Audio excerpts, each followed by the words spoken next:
Mr. Lariso? Question.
All right, it is October 12th, 2021, and we will call this regular meeting of the City Council to order.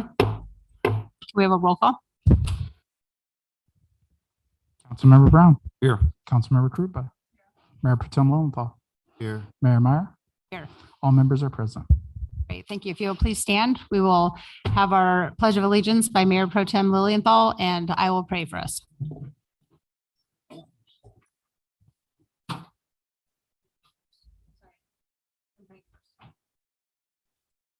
Heavenly Father, thank you for this day and thank you for bringing us together here to discuss city business. I pray that you'll lead and guide each of our votes tonight, that you will just help us as we try to make our city better each day. And Jesus' name, amen. Amen. Please join me in our pledge of allegiance. I pledge allegiance to the flag of the United States of America and to the republic for which it stands, one nation, under God, indivisible, with liberty and justice for all.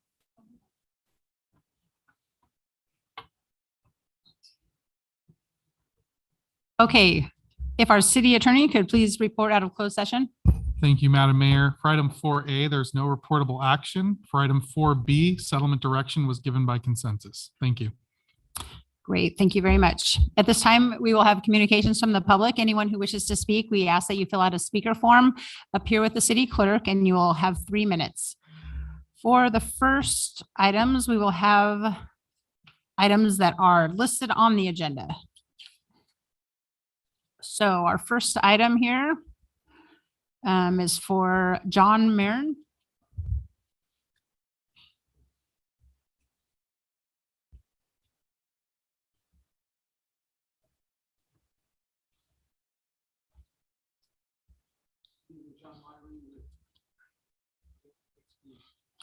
Is that green light on down here on your mic? Perfect. John Myrie with JMP Bixby Hammett LLC. I just request that this item 15B be pulled and then be extended and continued for 2 weeks. Excellent. Thank you. Talked with staff about it, so they're ready. Thank you. I appreciate that.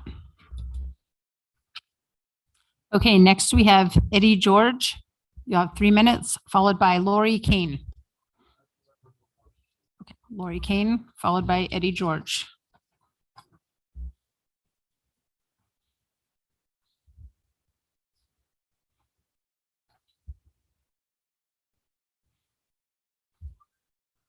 Just pull that down to your, just pull that right down here and then we'll be able to hear you good. Hear me now? Okay. I'm Lori with Human News. I'm not good at speaking, okay, but just something's bothering me. I had to bring the attention. I have a lot of members that keep hitting us up on our page, asking about all the empty buildings on Florida and Harvard. As we all know, the Gibble building sitting there for years with no roof, weeds growing in it. Then we have the Strawberry Cycle. We have the Elite that Simon Chu is now. Simon Chu owns all these buildings. He starts doing work on them. He stops, he buys another project, and they're all sitting there empty.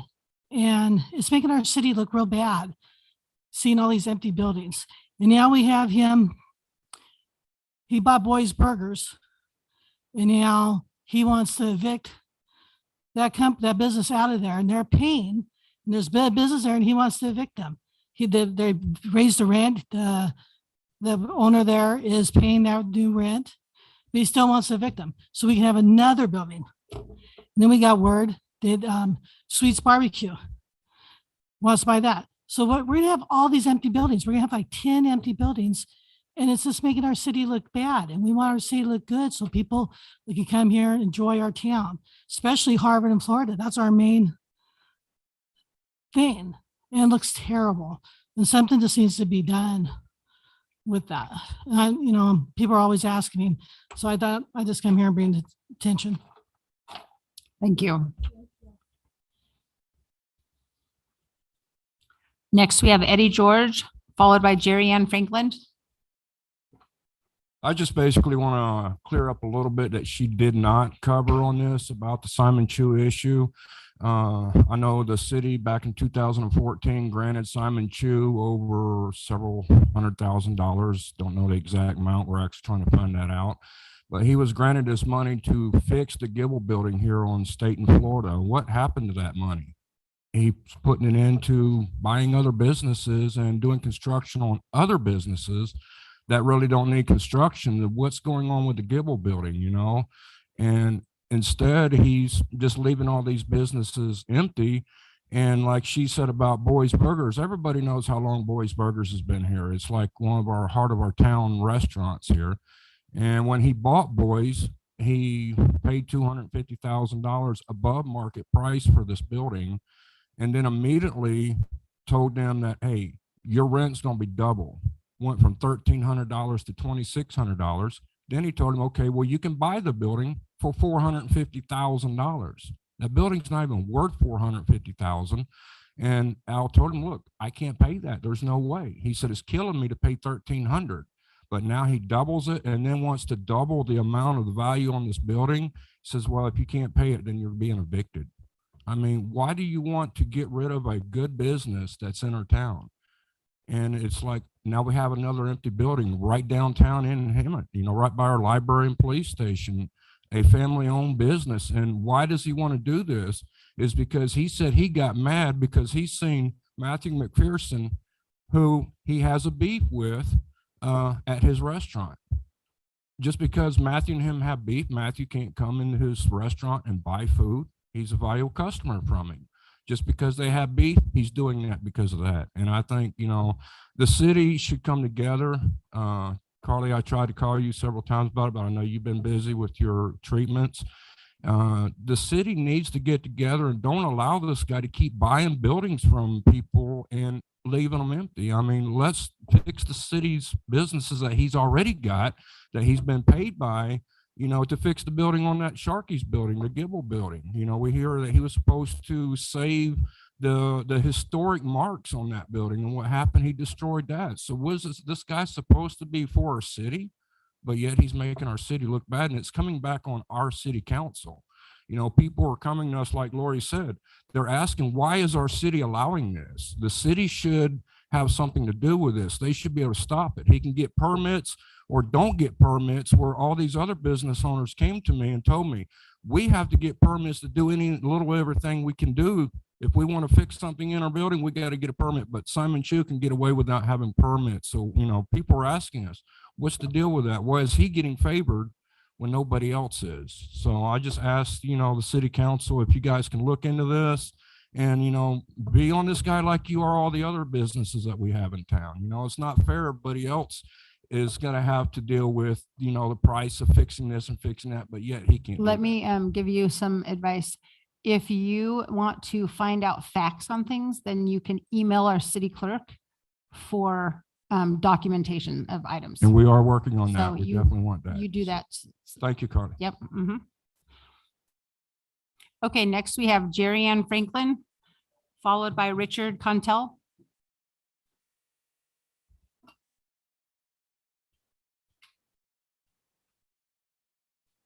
Almost made it. Thank you, Madam Mayor, City Council.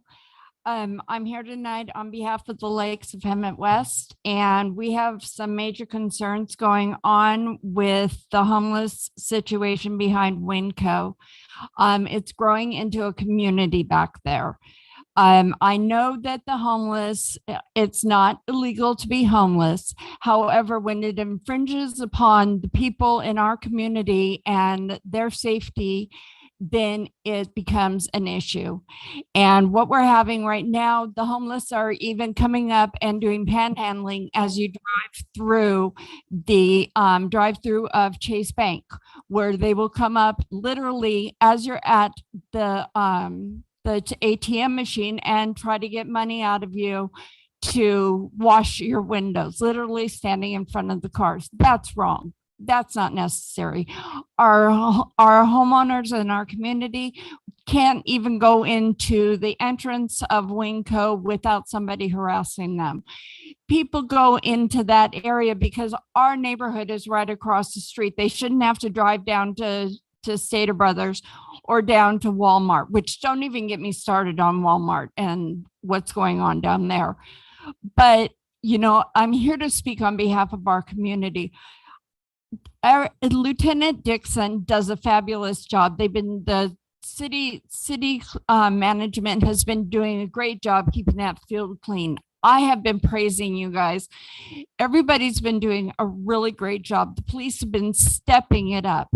But behind Winco, our community is really reaching out and pleading with the city.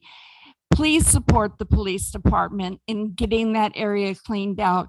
I understand that you don't want to shuffle them back and forth, but we're coming into the holiday season where there's going to be more theft involved. These people are going to be looking to be staying in places. They're going to be breaking into places.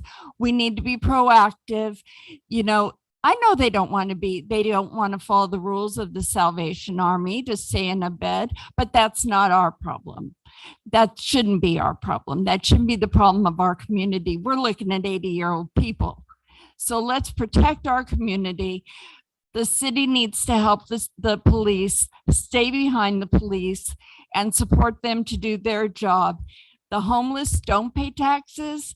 They don't deserve our money because we pay taxes. So let's scoot them on out and give them the incentive to stay at the Salvation Army by making it less easy to stay behind Winco and stay out in the fields. Thank you so much. Thank you. And Jerry Lynn, don't miss our next meeting because we will be having a presentation from CityNet, and it's So on I'm invited. homelessness. I'm It's- invited to the next Yes, meeting. don't miss it. I won't. You'll love it. You're welcome. All right, Richard Contel, followed by Matt McPherson. Council, my fellow neighbors, my name is Richard Kotla, retired resident of Hemet. It's no secret that the biggest retail area in Hemet is right there at the corner of Florida and Sanderson. We have 3 large shopping centers, Home Depot. And one thing that is happening as of late is that the panhandling is really getting out of hand. Before it used to be that, you know, hey, no way, buddy, please go away. But they've become very aggressive. And indeed, a couple weeks ago, I had an incident where one of them jumped between me and my vehicle to get in my vehicle, demanding $5 from me. I told him to get lost. He came at me. So I gave him 5. And as his butt was on the ground, I told him, get up, I'll give you 5 more. You know, old alligators bite.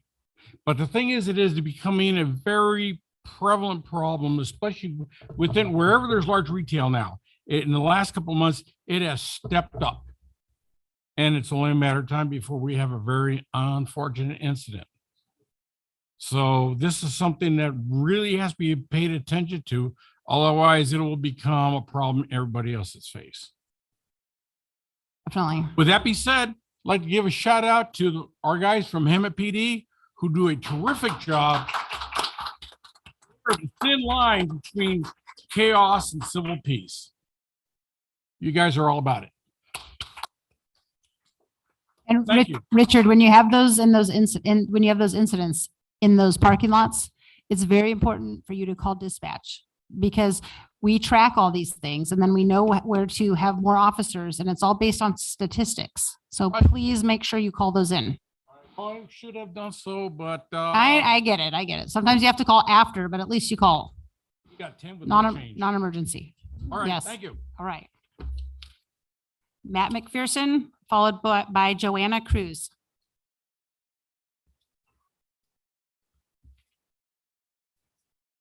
Mayor, council members. First off, I'd like to thank you guys for bringing the Christmas parade back downtown. I enjoyed that vote last time. But also I'd like to address some stuff that pertains to the previous comments here by Eddie, Lori, and some others. I pulled this right off the City of Hemet website, off the code compliance. It's a paragraph, and I think it does pertain a lot to what we have going on downtown and the homeless issues and other things. Code Compliance Division. The Code Compliance Division responds to citizens' complaints and proactively identifies violations on public and private property.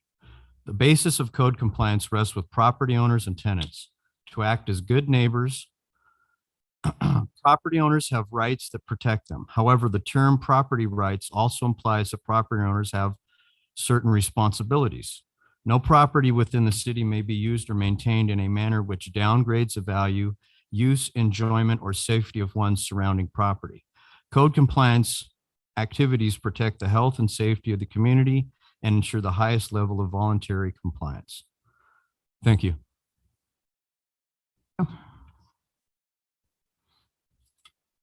Next, we have Joanna Cruz, followed by Paul Van Humenser.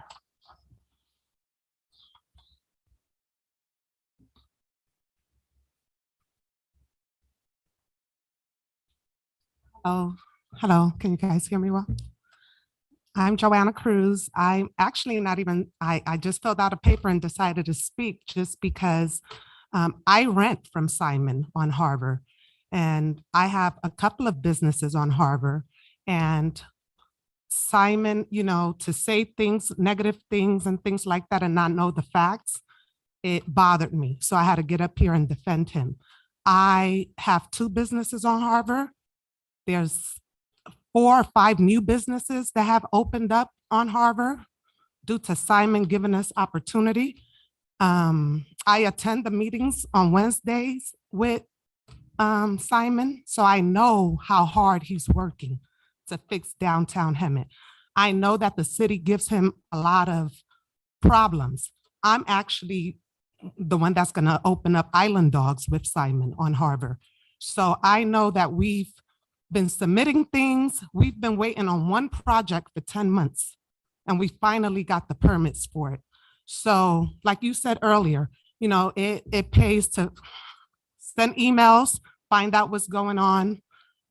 Simon has been a great landlord to me and have given me plenty of opportunities. And I didn't know this man. I went there like anybody else and applied to rent and open up a business, and he gave me that opportunity. And not only did I open up 1, I've opened up 2. And I'm a hard worker on Harbor. And Eve is retiring and leaving La Boutique. She came up to me. Simon don't own that side of the building. And she came up to me, asked me, can I take over it? Because people see my work ethic down there, and I'm going to take over that. I'm working hard on Harbor to keep businesses open so they don't close, because downtown Hemet has a lot of potential. And Simon is somebody that get up every day and works very hard on Harbor. And I'm there every day with 2 businesses trying to make it happen. And there's a lot of us on Harbor struggling financially, even just to pay the rent. And Simon gives us, he doesn't charge us late fees. He tries to work with us and things like that. And I appreciate him. And I appreciate the hard work that he does and how hard he's working for Hemet. And he does want to see Hemet, downtown Hemet, look good. He has a lot of money on the line. So trust me, he wants it to look good, just like we all do. So that's what I have to say. Thank you. Thank you.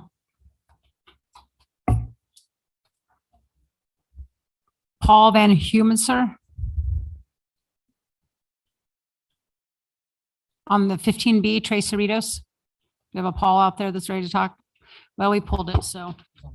Paul, Oh. Paul, you're on Zoom? Yes, thank you very much. I apologize for that. Calling with regards to 15B, but I just heard that it's already been pulled. My comment was simply that if the city council is prepared to pull the item from the consent calendar and not substantively address it tonight, then we'll reserve our comments, obviously.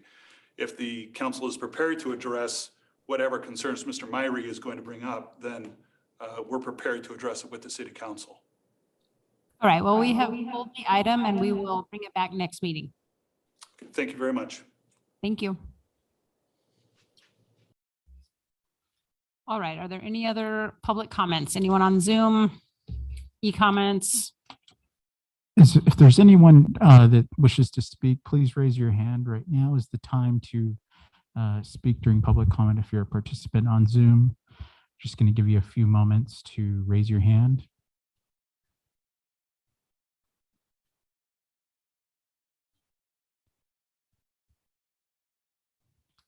Seeing none, Mayor, I have no registered Zoom comments, but I do have one e-comment. Okay. I have one comment from Dana Cisneros from Cannabis Corporate Law Firm. Speaking on 16A, I support the imposition of a tax so long as the cultivation tax is reduced and scaled to allow small farmers to participate. They are routinely left out of the legal market due to high barriers to entry. We agree that the tax rates are difficult to allow, as to all other activities. We also ask that you expedite the application and approval process so as to not preclude the operators from obtaining a provisional license due to recent deadlines for 2022 imposed by the governor's trailer bill and subsequent DCC regulations. See here for the recently adopted emergency regulations. She leaves a website for cannabis, california.gov, and I'll email those comments to you and the council. And review section 15001.1 and 15001.2 for these important deadlines. End of comment. Excellent. Thank you. Okay, that should conclude our public comments. Next, we have item 12, presentations. Before we start our presentations tonight, I would like to introduce our new fire chief, Eddie Sell. Would you like to come up, Eddie, and say a few words? Tell us about yourself. Do you want me to put the timer on? I'm just checking. You guys, Manager Lopez might have a gong. He can gong me. So good evening. It's truly an honor to be here with you, Madam Mayor, Council, City staff, and members of the Hemet community. It's truly an honor. I started my fire service journey over 30 years ago in Moreno Valley. So this is kind of a homecoming of sorts, coming back to Riverside County by way of Long Beach Fire for the last 21 years, and also CAL FIRE. I started out as an explorer, and so that's something that's near and dear to my heart. So we're certainly looking to do the best that we can to support the men and women of your Hemet Fire Department. I was honored to actually be able to attend our open house the other day at Fire Station 1 on Saturday. It was a well-attended event. Certainly proud of the men and women and everything that they put together in terms of demonstrations for the citizens.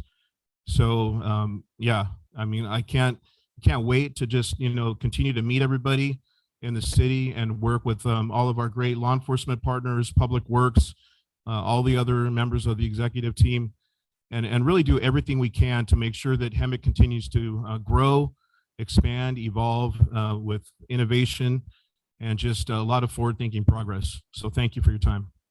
Thank you very much, and welcome to Hemet.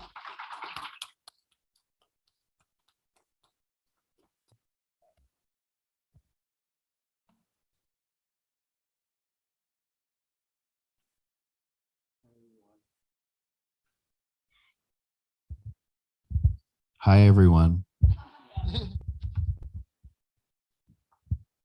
All right, so we have a couple things that I want to go over with today, starting with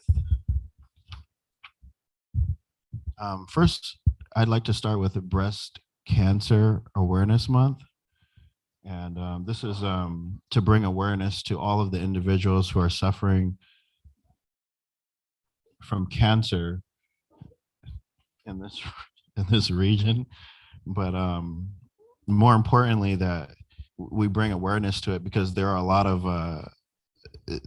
places that we could donate to. There are a lot of places that we can get involved as far as awareness is concerned, like husbands doing what their due diligences with their wives as far as this area is concerned, because that's one of the ways that we can catch these things early from women. And just women taking care of themselves, and that I don't know how to be politically correct with this, but in that area. But we want to, as a city, we want to bring awareness to this because it's important. Don't you guys agree? So, whereas Breast Cancer Awareness Month is a worldwide annual campaign in October involving thousands of organizations to highlight the importance of breast cancer awareness, education, and research. And whereas according to the Centers of Disease and Prevention, breast cancer is the second most common cancer among women, and that about 1 out of every 100 breast cancers diagnosed in the United States is found in a man.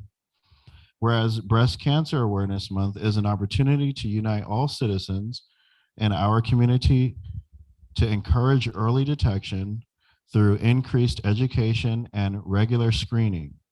Whereas by educating ourselves and supporting innovative research, we will improve the quality of life for all Americans affected by breast cancer and one day defeat this terrible disease. And whereas during National Breast Cancer Awareness Month, we stand with those who have been affected by this disease, and we recognize all those who have joined their loved ones in fighting their battle, as well as the advocates, researchers, and healthcare providers whose care and hard work gives hope to those living with breast cancer. Therefore, Carly Meyer, Mayor of Hemet, along with the Hemet City Council, do hereby proclaim the month of October as 2021 as Breast Cancer Awareness Month, and urge our fellow citizens to join in breast cancer awareness efforts that educate, empower, and inspire hope throughout the month of October.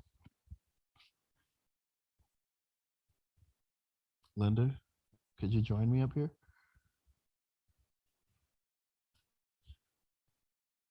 So on behalf of, all the staff, the city of Hemet, and council members,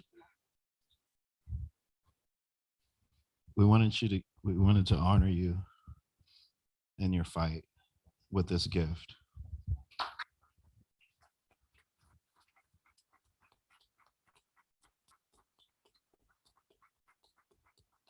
Can you open it in front of us?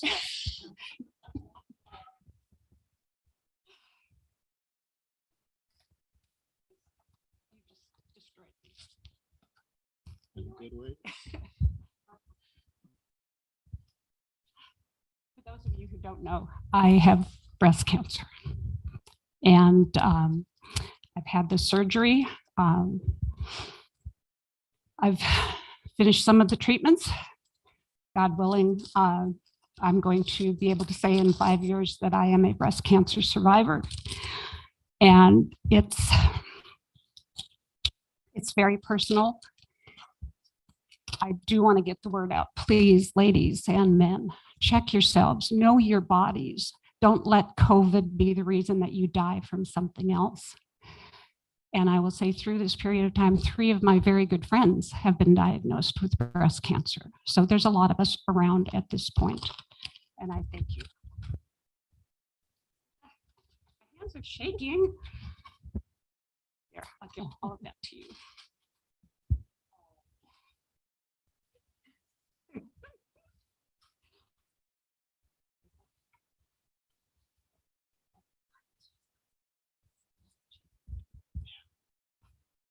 Oh. Thank you. Thank you. It's the bracelet.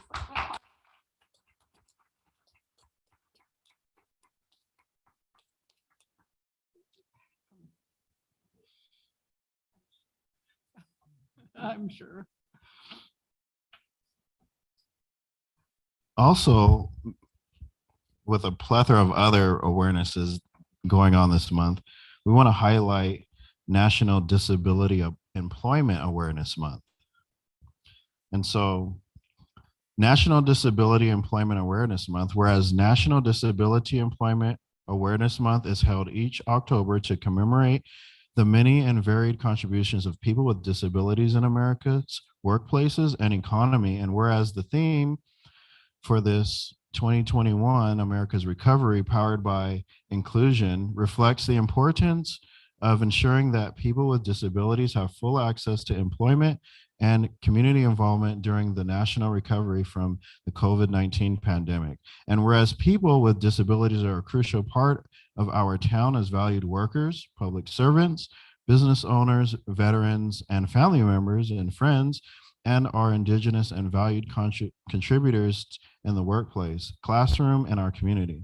And whereas the city of Hemet supports programs and employment practices that serve and benefit persons of all abilities, to symbolize and support individual dignity, independence, and productive lives for all people. Therefore, Carly Meyer, Mayor of Hemet, along with the City Council, do hereby proclaim the month of October 2021 National Disability Employment Awareness Month and encourage all citizens to recognize the accomplishments and contributions of persons with disabilities throughout our community.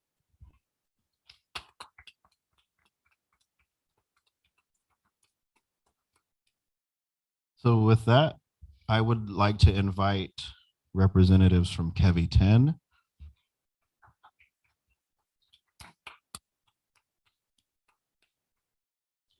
Exceed.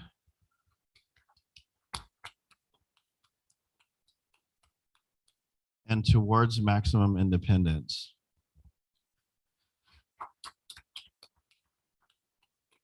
I have one more from Milano's Pizza over there located on Stetson Avenue. And he, stay over there. He couldn't make it tonight, but he did send some words of encouragement that he does this because this is a good opportunity for this population to, it's like, don't overlook people because they have disabilities. It could be as far as Down syndrome and things like that. So if you are an employer in here and you have a heart for people, not saying that you don't have a heart, but if your heart's led to employ someone with disabilities, understand that the city stands behind that, and we highly praise individuals that involve themselves in that mission. So Exceed. And then we have TMI.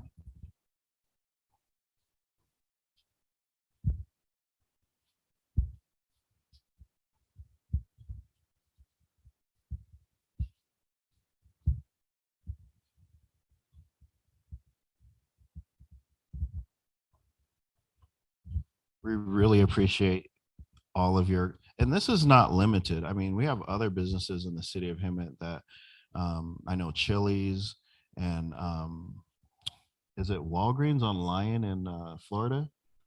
Walgreens, yeah, they also, and obviously the bigger corporations couldn't be here, but they also have people who are employed as well. Also,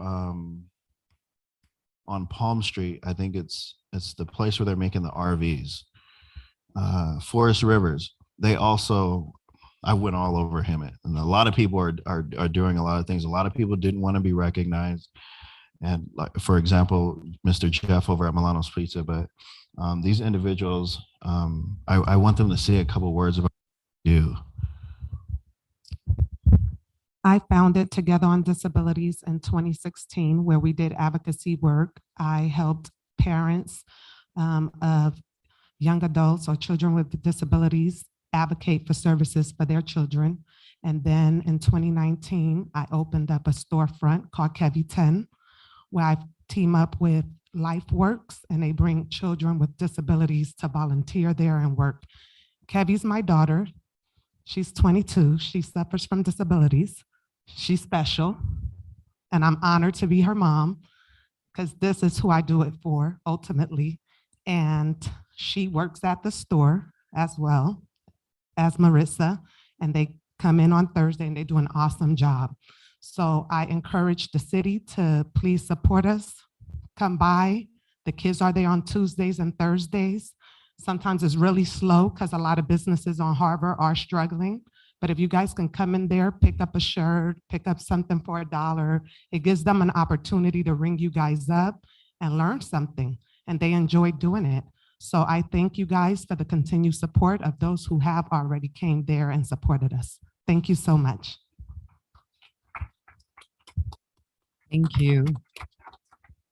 Thank you, council members. It's a pleasure to be here, and we're very honored to be recognized. Exceed has been providing services to adults with disabilities in the Valley for 40 years. We actually just celebrated our 40th anniversary. And in addition to some of the businesses that you mentioned, Home Depot in Hemet has been a great supporter. We've had a couple of clients that have been employed at Home Depot for more than 20 years. And they were embraced by everybody, and they, the culture and everybody just really supported them. And so that's very, very special to our heart. And throughout the Inland Empire, we currently have about 135 clients working in places beside folks like you and I. They're doing wonderful things, and we help them realize those dreams. So we thank you for your support and the businesses, and look forward to working with you in the future.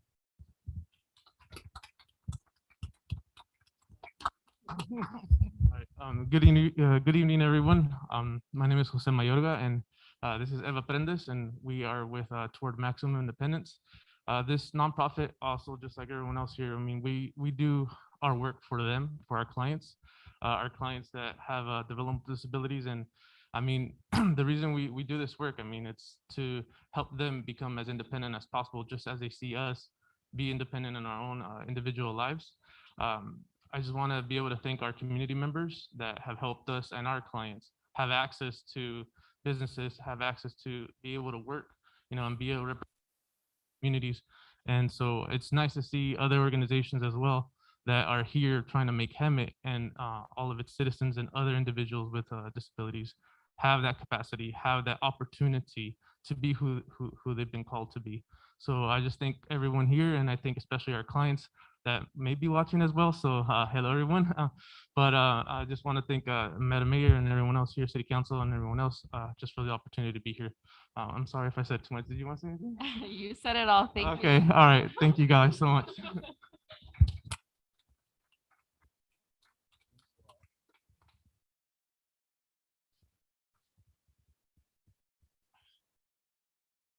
Who loves pets?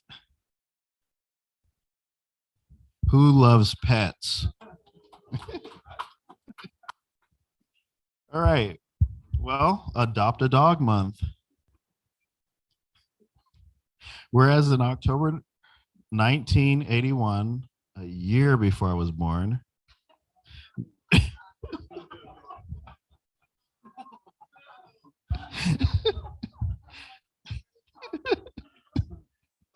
the American Humane Association founded Adopt a Dog Month in response to the growing number of dogs and puppies entering shelters every year. And whereas in our community, there are an average of 100 to 150 dogs awaiting responsible owners and safe homes on any given day, and whereas animal shelter employees and volunteers in our community work endlessly and tirelessly to care for the homeless dogs as they await adoption, and whereas the dogs make wonderful additions to a family unit by providing affection, companionship, and comfort by getting us outdoors for exercise and helping us build social connections and community bonds. And whereas our community recognizes the benefits of a four-legged friend and the happiness and joy that they bring to a household. Therefore, Carly Meyer, Mayor of Hemet, along with the City Council, do hereby proclaim the month of October 2021 Adopt a Dog Month in the city of Hemet, and encourage the city of Hemet and his fellow citizens to support our local animal shelters through the adoption or donation process.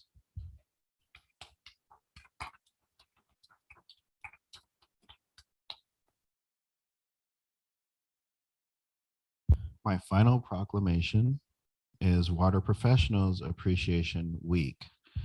Whereas water is one of the most valuable economic, environmental, and recreation resources, and whereas water is critical to maintaining public health protection, economic vitality, fire protection, and quality of life, and whereas the city of Hemet and local water agencies collaborate to meet the needs of the community's water, wastewater, and recycled water requirements, and whereas Water Professionals Appreciation Week is intended to highlight the important role of water industry professionals and local public water agencies in ensuring safe and reliable water, wastewater, and recycled water in California. Whereas the city of Hemet appreciates the care put into the day-to-day operation of the community's most valuable resource. Therefore, Carly Meyer, Mayor of Hemet, along with the Hemet City Council, do hereby proclaim the week of October 2021, or 2 through 10, 2021, Water Professionals Appreciation Week, and urge all people of Hemet to recognize and appreciate the vital services provided by the city and local water agencies.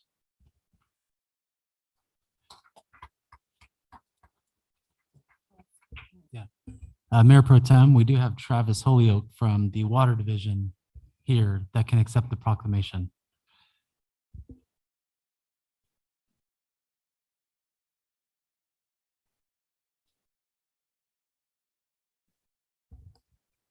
Would you like to accept this proclamation?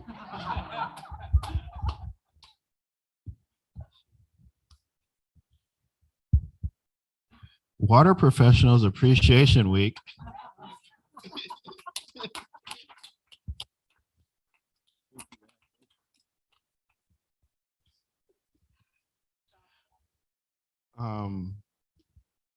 I know water is something we take for granted, you know, so it's precious. We have a real treat for you guys. We would like to recognize the police department staff members that were recently honored at the 42nd Annual Law Enforcement Appreciation Awards Dinner.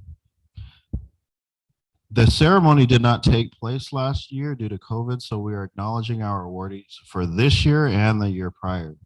The Hemet Police Department category winners, as I call your name, just line up right here. So we have Andrew Reynoso, Canine Officer.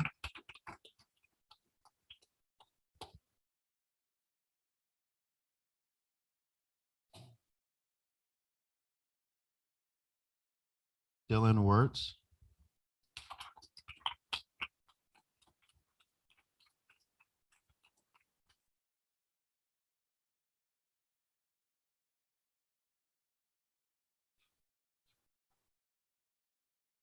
David McDonough.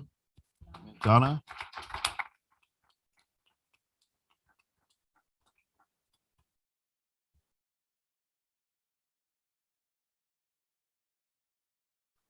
So his says the Hemet City Council congratulates you for receiving the 2020 Act of Valor Award.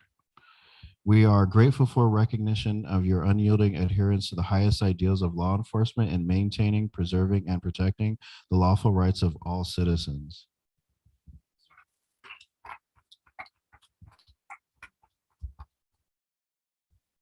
Dylan's was awarded because the city of Hemet congratulates him for receiving the life-saving award. We thank you for your outstanding performance and successful effort in saving a human life.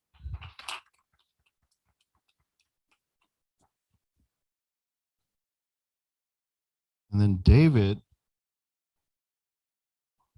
also has the recognition of his unyielding adherence to the highest ideals of law enforcement and maintaining, preserving, and protecting lawful rights of all citizens, receiving Excellence in Community Service Award.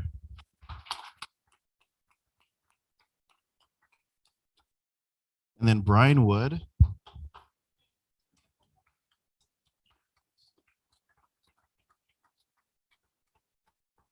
So this is the Investigative Excellence Award that he received on behalf of the city of Hemet.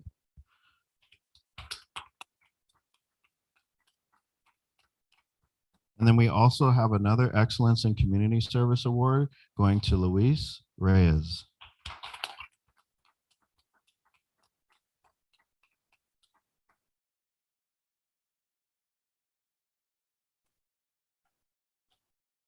And then we have one more Investigative Excellence Award. I'm not reading the whole thing because it says the same thing on all of them.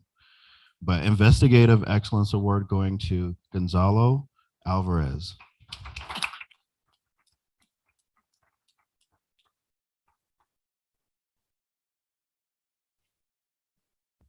Thank you for your outstanding service and contributions to our community. And we pray that you guys love what you do and continue to do what you do, and we stand behind you. Okay.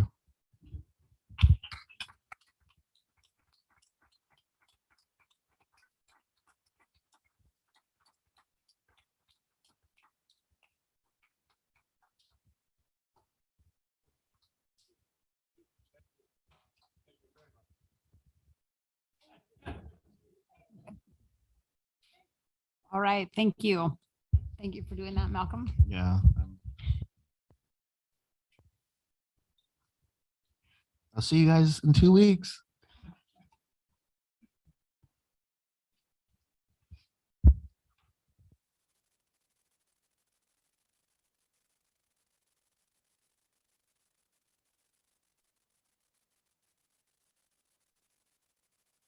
Okay, the next item on our agenda is item number 13, receive and file. So item 13A, we have our city warrant registers. If anyone has any comments, now is the time. Be good. Okay, seeing that we have none, we will receive and file that. Item 14, public hearing. 14A, we have a staff report for this. Yeah, so Steve Larissa is making his way to the dais. City engineer will be giving the report, Mayor. Awesome, thank you.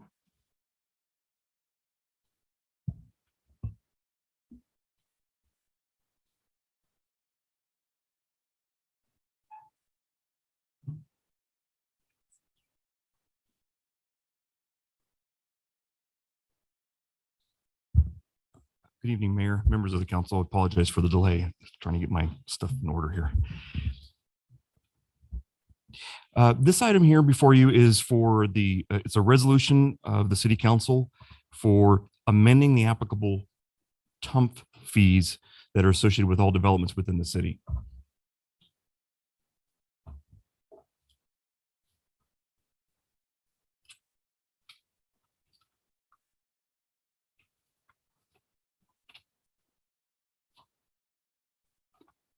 Sorry about that. So just a quick statement here. WRCOG is requesting this. This is part of the Nexus study that was done, started back in 2002, that I'll get into on the next page here as well. But they're requesting that the city approve the resolution that allows for the increase in the TUMP fees. So this all started back in 1999 with WRCOG member agencies and the county identifying a plan to address the financial shortfall needed to enlarge the capacity of the regional system of highways. In 2002, the first TUMP Nexus study was approved by the 14 member agencies at the time. Now there's 18. And since that time, there's been 3 major updates in the TUMP Nexus study. The next one is scheduled for completion of next year. Something to be proud of is that you can see there $843 million has been collected through 2019 for regional improvements. This is just highlighting the rates for the different categories: single family residential, multifamily residential, industrial per square footage, retail commercial, service commercial, and class A and B offices. The last increase that was had took place at the beginning of this year. There was no increase since 2019 due to COVID on that, on those issues though. And just also the background that this was presented back to the WRCOG Public Works Committee earlier this year, and then the WRCOG Executive Committee approved it back in July of this year. With that, I'm here for any questions you may have. All right, well, with that, we will open up our public hearing. And City Clerk, do we have any comments in favor of or in opposition to? I have no registered public comment. I would like to open up for public comment on the Zoom call. If there's anyone who wishes to speak, now is the time to speak. So raise your hand if you'd like to speak during public comment for the public hearing item. I'll just give it a few moments. And seeing none, Mayor, we have no registered public comments. Excellent, thank you. I will close the public hearing and bring it back to council. This one's pretty self-explanatory, but if anybody has comments or questions. No questions. It is, I think this was very forward thinking back in the late 1990s to institute something like this, that to put in improvement in streets and roads around new developments, that it should be part of the development and not dumped on the cities to take care of. And as a result, when there's a new development, either commercial or family housing, they pay into a fund that goes to improve the streets and roads, to improve traffic circulation and handle the increased traffic. So I do have actually one question. Is this, the increases, are they based on CPI or how do they come up, or CIP? I'm sorry. I think you had it right the first time. CPI? Yes. CIP? I don't know. That's the improvement, capital improvement. See, I pay attention. They're calling it a CCI increase, a consumer cost increase. Okay. The formula, though, I don't know what they used for that. I could get that information from, okay. No, just as long as it is actually based on something. And I know for a few years in the downturn of the economy in like 2010 to 2015, some cities discontinued it completely and then really had to catch up on it. Hemet was one of the smart ones, and we continued collecting TUMP fees through all of the downturn of the market. And so we didn't get dinged at the end. But anytime you've got to keep up with it, because any new development that comes in, the streets and roads are going to be, it's more expensive to build them and improve them to keep up with the development. So it's one of those necessary evils that we have to put up with, and it benefits our community. I'm done. All right, are there any other comments?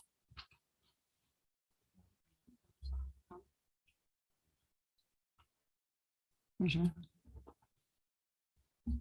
Yeah, I was looking for the document. I may not have it with me, but I know that the WRCOG Executive Board had a lengthy discussion at the last meeting on the TUMP fees, and I think it was unanimous that everybody recognized, as Linda commented, that it's a very necessary component of development, so that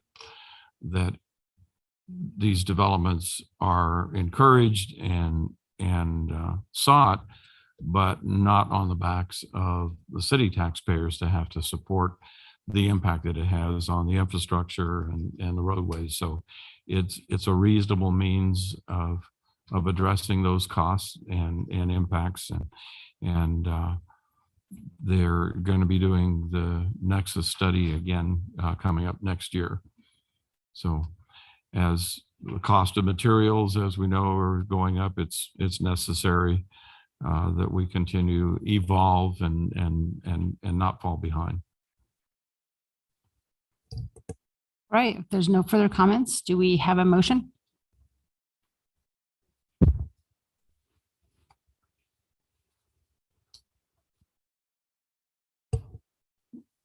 Okay, I move that the city council adopt a resolution amending the applicable transportation uniform mitigation fee, TUMP, applicable to all developments in the city of Hemet.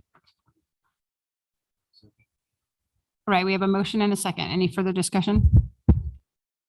All right, City Clerk, can we have a roll call? Motion by Councilmember Brown, second by Mayor Pro Tem Lowenthal. Councilmember Brown? Yes. Councilmember Krupa? Yes. Member Lowenthal? Mayor Meyer? Yes. That motion passes 4-0 to adopt a resolution of the City Council of the City of Hemet, California, amending the applicable transportation uniform mitigation fee, TUMP, applicable to all developments in the City of Hemet. Next, we have item 15, our consent calendar. All items on our consent calendar will be acted upon by a single action of the City Council. If anyone would like to pull any items, now would be the time to do that. I know that we are pulling item 15B and item 15D, and we'll bring those back to the next meeting. So B and D. D is in David. Well, 15E, but only to make an extremely brief comment even before we vote. I'll make the comment. All right. I am very pleased that we have a local company that received the bid on this well. It's L.O. Lynch has been around for an awfully long time, and it's good to see that they're still in business. That was it. Point. I'm not gonna pull the item, but it's 15G, which I'm proud of. It's the California Literacy Grant. So I think it'll give an opportunity for citizens of Hemet when they go to the library to get help, when it comes to a GED maybe, and anything having to do with education, that they could get those support services like tutoring services to help them obtain the necessary credentials they need to, better their lives. So I think this is important grant that we're being awarded, continuing the adult literacy program at the Hemet Public Library.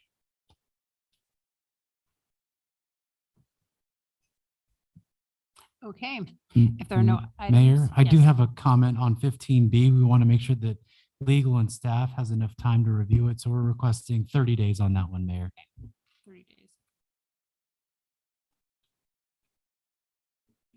B is in boy. B is in boy. Is in David is next 2 Yes. weeks.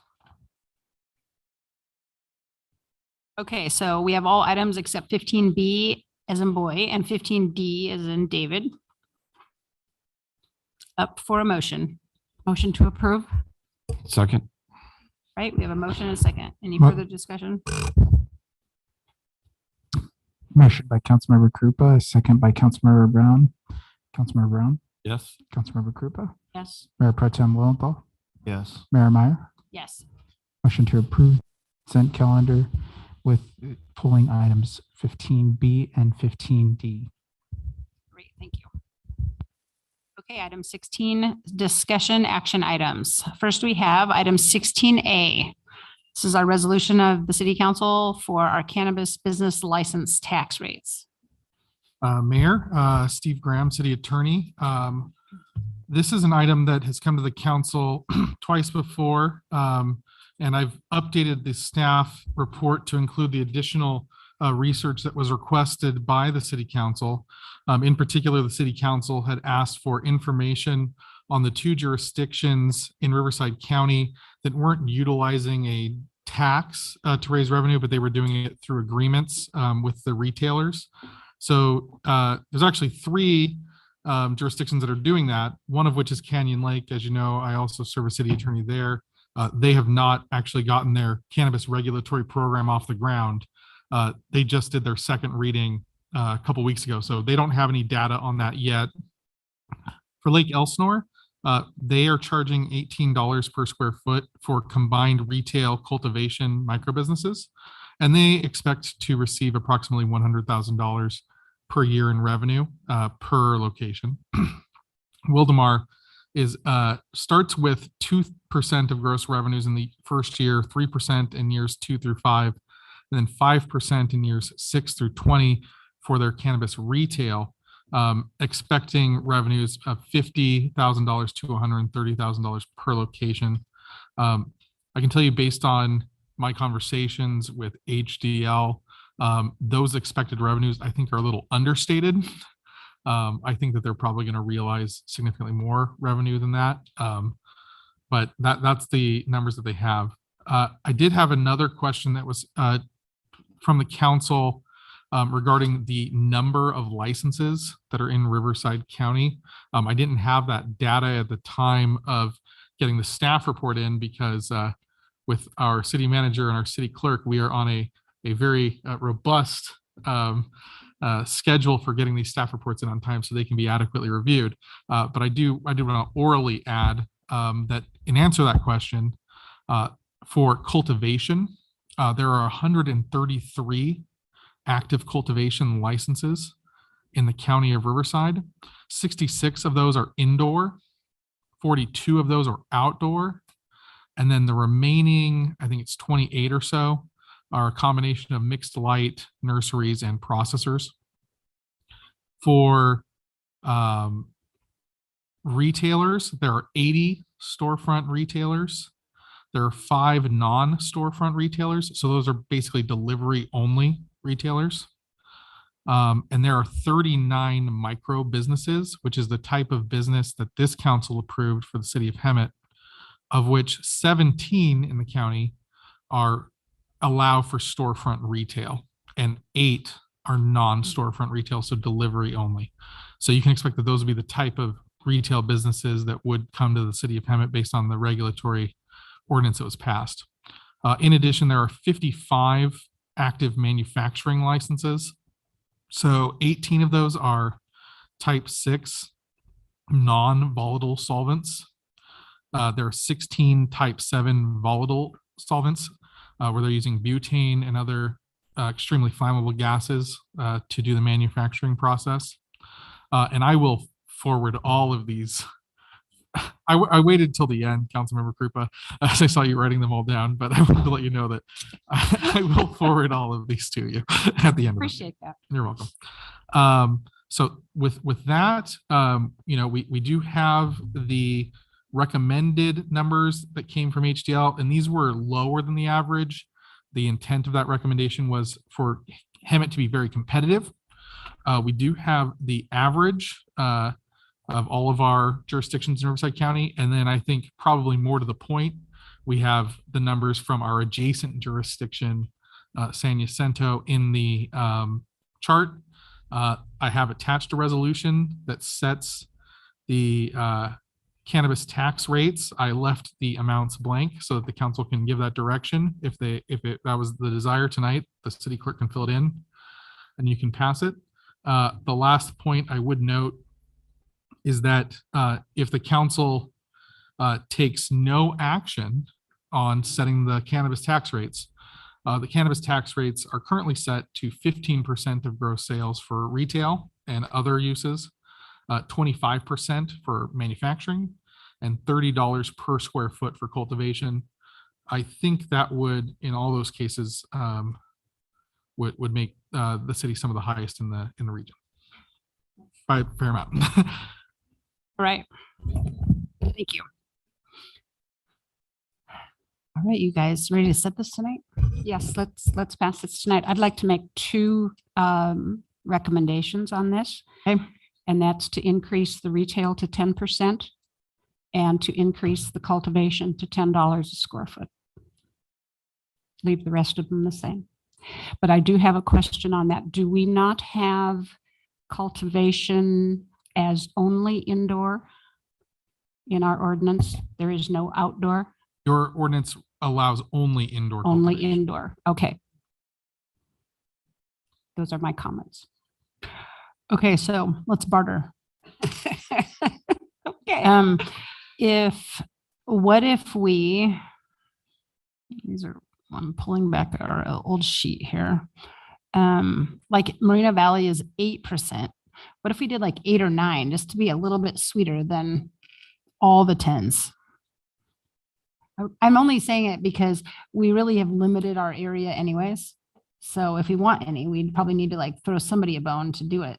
But so I think that, and then the other thing I think is on the cultivation, this is kind of wild, but I did like the idea that, let's see, that Banning did. The first year is a different number than all the rest. Because it's like, you first year, the startup costs or whatever they do. What do you guys think of that? Do like something in 10, or there was the gentleman that called in on public comment that made a comment about making cultivation a reasonable fee to not price people out of the marketplace, so to speak. I don't know who that was, but the only problem with that is if he doesn't do the micro business, he won't be able to do the whole. Well, exactly. So if the 2 of them are connected, got to look at that one too. But I mean, we've got to do something just Absolutely. to get this started so that if we need to make changes going sometime in the near future, at least we know what we're doing. So if First year and then go with 10 and second year. so retail, I would say 8% and that we just leave that. I know that LA County is trying to lower their 10% already. And so we don't want to start. San Jacinto is 10%. 10? Is it 10 or 15? 10. I think they're 10. It says on here 15, but. So our research indicated Oh, 15. 15. But the Have they lowered common, it? what everyone's told me is that it's 10. So I think their ordinance might have been set at 15 and then they might have dropped it by resolution to 10. Okay, then I don't have a problem with 8.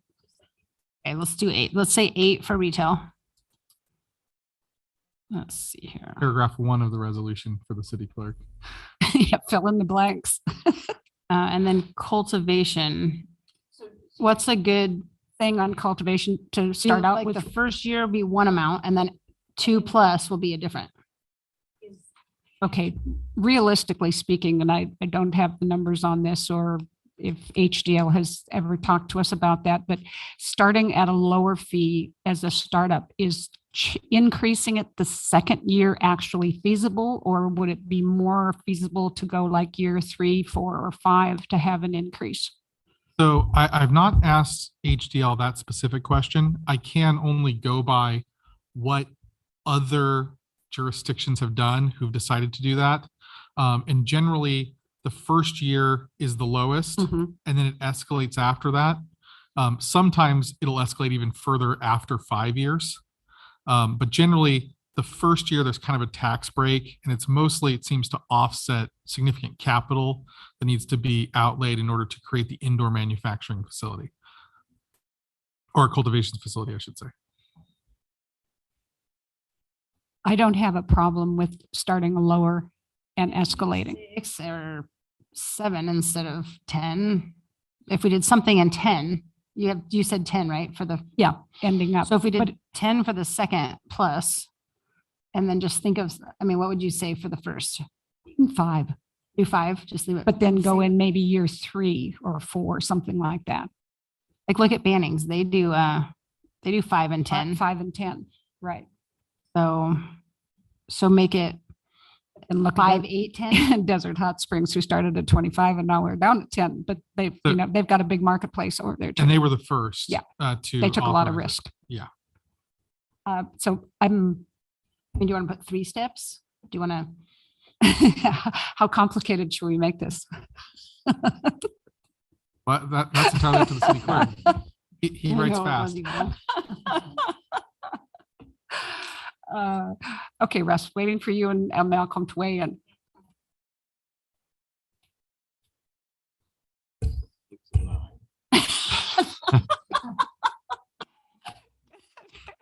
I hear 7 and 11. I'm reluctant to throw out a number. I like the concept of a lower number for the reasons stated. The recommendation that we have is 7. I'm okay with that. I'm okay with 5 if that's your preference. I think we want to keep it as simple as possible because it's a complex business and a complex, there's a number of complex costs associated with it and licensing and fees and taxation. So I think that we don't need to add to the complication if we can avoid it. So if we want to look at a tiered process for the cultivation, I could go with maybe a 2-year, but I'm not locked into that. I'm only thinking like, why would somebody want to come to Hemet versus all these other cities? So we just want to have a reason why. It'll be a lot easier to answer. So what, $5, you can do 5 and 10, or you do 5 and 9? 5 for 2 years and $9 after that. Is 2 years too long? Do you know? I don't, what have you seen? So like I said, I mean, most do 1 year, but this is up to the council. I would say in terms of the competitiveness, because that seems to be part of the reason you're having this Yeah. discussion. Keep in mind that your principal local competing jurisdictions are the county and the city of San Jacinto, both of which do allow the standalone retail to exist. So I think that incentivizing on the cultivation side, especially at the beginning, is not a bad policy decision. It is up to the council, though. If you want to do 1 year or you want to do 2 years, frankly, my feeling is that they're primarily going to be interested in the retail side. And so most of your revenue is going to be generated off of the gross receipts from retail. I don't think there's going to be a huge difference on the revenue side for the city. So if you wanted to go for 2 years, I don't think it's going to hurt your bottom line all that much. Make us different. Okay, so 2 years at 5, and then the second plus will be at 9. Did you say 9 or 10? Either one is fine. I'm fine with either one too. Right. We'll just leave it 10. It's round. All right. Did you get all that, John Paul? My question for the council, I wasn't entirely clear. So I have retail at 8. I have cultivation $5 per square foot for year 1 and 2, and then $10 a square foot thereafter. For manufacturing, distribution, and all other activities, did you want to go with the original HDL recommendations? Did you want to go for other numbers? Did you want to have no taxes for some of those activities? I'm good with HDL on the rest of them. Yeah, I would say distribution, the delivery, and No, so that would be considered retail. that's retail. Yeah, Okay. distribution is between licensees only. So, someone's doing manufacturing and then it gets taken from there to a retailer. You have to have a license to move that cannabis. So that's distribution. I'm good with that too. What do you think? All right, so do you want me to We're make the a motion for experts. this? We need a motion? Yeah, okay. I move that we have retail and others at 8% and cultivation the first year, what do you say? First and second year at $5 a square foot. The third year plus will be $10 a square foot. 1 and 2. Got to make sure I write this down correctly. Okay, manufacturing, we will have at 3%. Distribution will be at 2%. And all others will be at 4%. And all others is the, So there are many other licenses. So we're talking about testing facilities. We're talking about nurseries. So there's a bunch of little licenses, none of which we anticipate establishing business in Hemet. For example, there's only 2 testing facilities in the entire county, and both of those were established industrial laboratories. That's not the only thing they do. So some of those other ones, we don't anticipate that actually coming up. okay, I'm good with that. And I'll second that motion. So we have a first, a second, and do we have further discussion? All right, with that, we can have a roll call vote. By Mayor Meyer, second by Councilmember Krupa. Councilmember Brown? Yes. Councilmember Krupa? Yes. Mayor Protem Lowenthal? Yes. Mayor Meyer? Yes.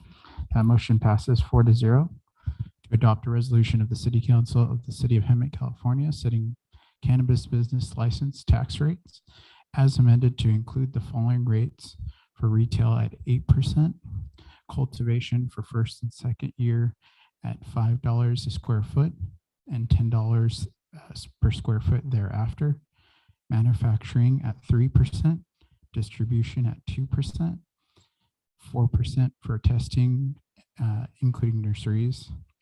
And those are the following amendments to the adopted resolution. Excellent, thank you. All right, item 16B. I would just say it's all other activities, including testing and nurseries. And all other activities, including nurseries and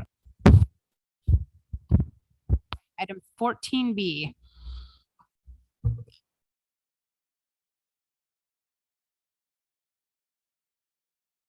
16.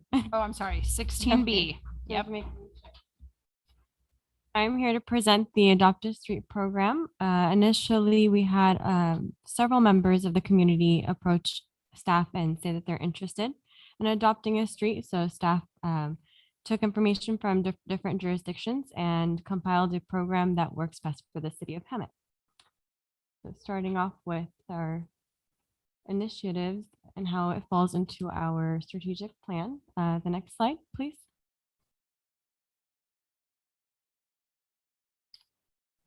Oh, I have a remote. Awesome. Just go to the right. Okay, great. So under community engagement, the Adopt a Street program increases the community's pride by implementing community programs in our partnership and collaboration section, as well to develop concepts and programs to enhance the quality of life services. So the purpose of the program is that it's a voluntary public participation program for stakeholders in the city to have an opportunity to partner with the city in beautifying and maintaining our public areas. Feel free to slow me down if you need me to. For our program eligibility, we're going to take off number 3, so just skip that. But as for number 1, fulfilling an obligation. So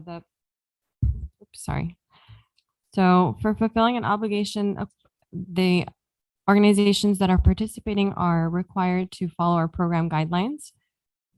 Eligible groups include individuals, families, civic and nonprofit organizations, churches, service clubs, and other organizations and volunteers from commercial and private enterprises. Those denied participation in the program will be denied due to a lack of compliance to a previous agreement. So those that are going to participate in our program right now, they have a 3-year contract, 3-year agreement. If they fail to comply with the agreement, then they will be denied participation in the future, and that will start for 5 years after their agreement is discontinued. And then designated representatives. So each volunteer group will have a designated representative that'll be the liaison that the city works with. As far as minors, the minimum age requirement right now is 15 years old. So all volunteers of 15 years of age shall be accompanied by an adult chaperone. They shall all be required to have a parent guardian consent form completed. And for every 10 volunteers under the age of 18, so between 15 and 18, there should be 1 adult supervisor. For our Adopt a Street agreements, they are 3-year commitments. After the initial 3-year commitment has been fulfilled, volunteer groups will be considered active until they have terminated their agreement, or they may adopt another street after that or continue the same street adoption if it's available. Volunteer groups shall provide at least a 2-week notice to the city before their cleanups in order for the city to schedule trash pickup and ensure that there are no scheduled events in the city at their location. If a volunteer group appears to have ceased to fulfill their program responsibilities, the program coordinator, someone designated by the city, will reach out to the group leader by call or text in any way possible. And then if they are non-responsive, they will send out a mailed letter to the address on file. The group has 30 days to respond. And if they do not respond, then the agreement will be automatically terminated. And their signs will remain property of the city. Volunteer groups shall provide at a minimum litter control. However, the city can agree with the group leader or the groups in general if they wanted to do any planting, picking out weeds, graffiti removal. That will be something that the city and the group agree on together. And the city at MIA at its discretion temporarily suspend an adoption agreement for road maintenance or construction along an adopted section. However, once the construction is complete, the city may notify the group and they can continue their agreement. For adopted locations, there will be only city roads, and those will be determined by the city, meaning we will allow groups to pick what streets that they would like to adopt. However, the city staff public works will go through and see which streets need the most work. And based on safety and liability, those are the ones that we're going to offer our groups. They are on a first come, first served basis, so not more than one group can serve a street. So let's say Florida Avenue can only be serviced by one organization for the 1 mile length. However, if there are not enough streets filled or adopted, then a group may adopt a second street as well. And then the length of the adopted location is 1 mile. However, it is at your discretion and staff's discretion to determine whether a full mile is necessary. It could be 3/4 of a mile. It could be 1.5 miles, just depending on what staff has approved, depending on safety as well. So as I mentioned, organizations are eligible to adopt more than one street. It is first come, first serve. So if we don't have enough applicants, but a group would like to adopt more than one street, they are more than welcome to, after we have already assessed all of the applications. And if there is high demand for adoption of roads in a particular area, preference will be given to volunteers that have not yet participated in the program. For the frequency of cleanups, we require at least twice a year minimum, and any additional cleanups shall be completed as necessary to keep a neat appearance. The volunteer group leader is the liaison to the city, and they shall follow the following responsibilities: ensuring volunteer groups comply with the provisions of the adoption agreement, making sure that each volunteer receives and reviews safety training materials and aids provided by the city, organizing and scheduling cleanup events, ensuring that cleanup events are conducted in a safe manner, ensuring that each adult volunteer under the age of 18 or older completes the registration form, make sure that each volunteer under the age of 18 has a completed parent-guardian consent form, filling all required reports and forms with the program coordinator, and reporting any injuries occurred by volunteers during cleanup events to the city. Program support. So the city will support the organizations that are involved in the program by providing them with training. We will provide every group leader with a training session going over a training video, and we will provide them with standardized application forms, a pre-scheduled and pre-approved cleanup events, staff support for the program overall as far as communication, and clearance of all hazardous material and volunteer group reports. So going over what they shall pick up and what they shall not pick up and how to go about their actual cleanups. The city will remove litter collected by the volunteer groups during cleanup events and arrange for those removal of hazardous materials noted by the participants. In recognition of the volunteer group's work, the city will fabricate and install signs recognizing the group along the adopted roadway or in the nearest appropriate location. And I will go over the signs in a minute. The recognition signs shall be a standard design with the city logo, and those will be approved by council, including size and color. And it will be fabricated by Public Works with the Adopt a Street program logo on it. And then recognition signs shall only be in the name of the volunteer group. For example, no phone numbers, email addresses, or anything, and they will be separate. So I will go over those in a second. Recycling is encouraged but optional. Any proceeds from recycling will go back to the organization that has done the cleanup. Hazardous materials shall not be handled by any organizations. They shall let the city know of where the hazardous materials are, and the city will take care of them. And illegal signs in the right-of-way, the organization shall not remove any illegal signs. They should just report them and let the city know. So in our packet, we also have the application to participate, a waiver of liability and indemnification, which has been approved by legal, and program safety guidelines. Those will be the guidelines that our Public Works team will go over with our groups once we have initiated the program. As far as our sign ideas, I have 3 ideas for you. This is one, it's a circular idea, a circular sign with the city logo in the background and then the wording all around. However, for every sign, we have the small square at the bottom will be where the organization's name will go. It doesn't necessarily have to be a small square. However, it is separate from the sign so that we're able to remove that sign, but keep the Adopt a Sign logo if need be. So there's this option. And then we have a simple option here. And just as shown, Apple Rehab Shelton Lakes is right below the actual sign. That's how the signs would be connected. And then our third sign is the Adopt a Street logo. Very minimal wording, and then the organization sign right under. I wanted to answer a few questions that were asked during the ad hoc meeting. So I did reach out to the county, to Mr. Washington's office to see if they have a program, and they do have an Adopt a Street program as well as Caltrans. There are some streets, as we discussed, that fall into county lines. And so we wanted to see if we could work together on those. And that is something that we're still working on. However, we can start the program by just adopting city roads right now and then expanding the program later.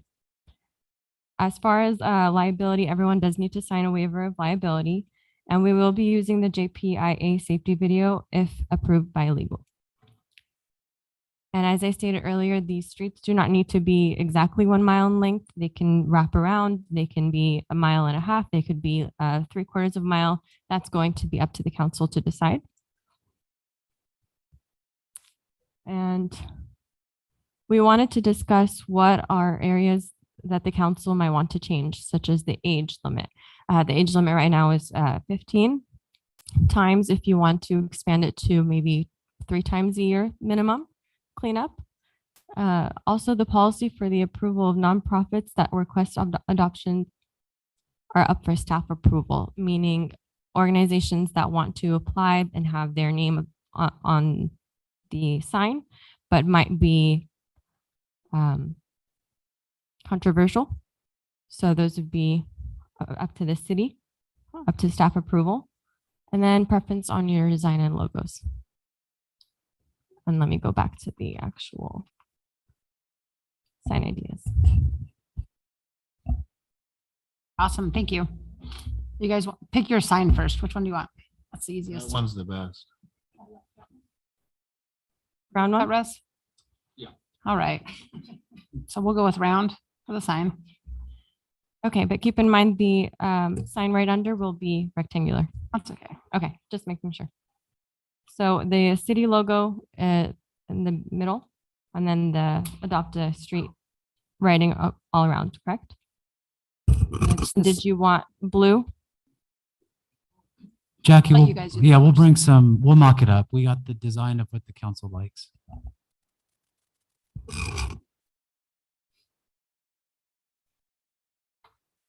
Any questions?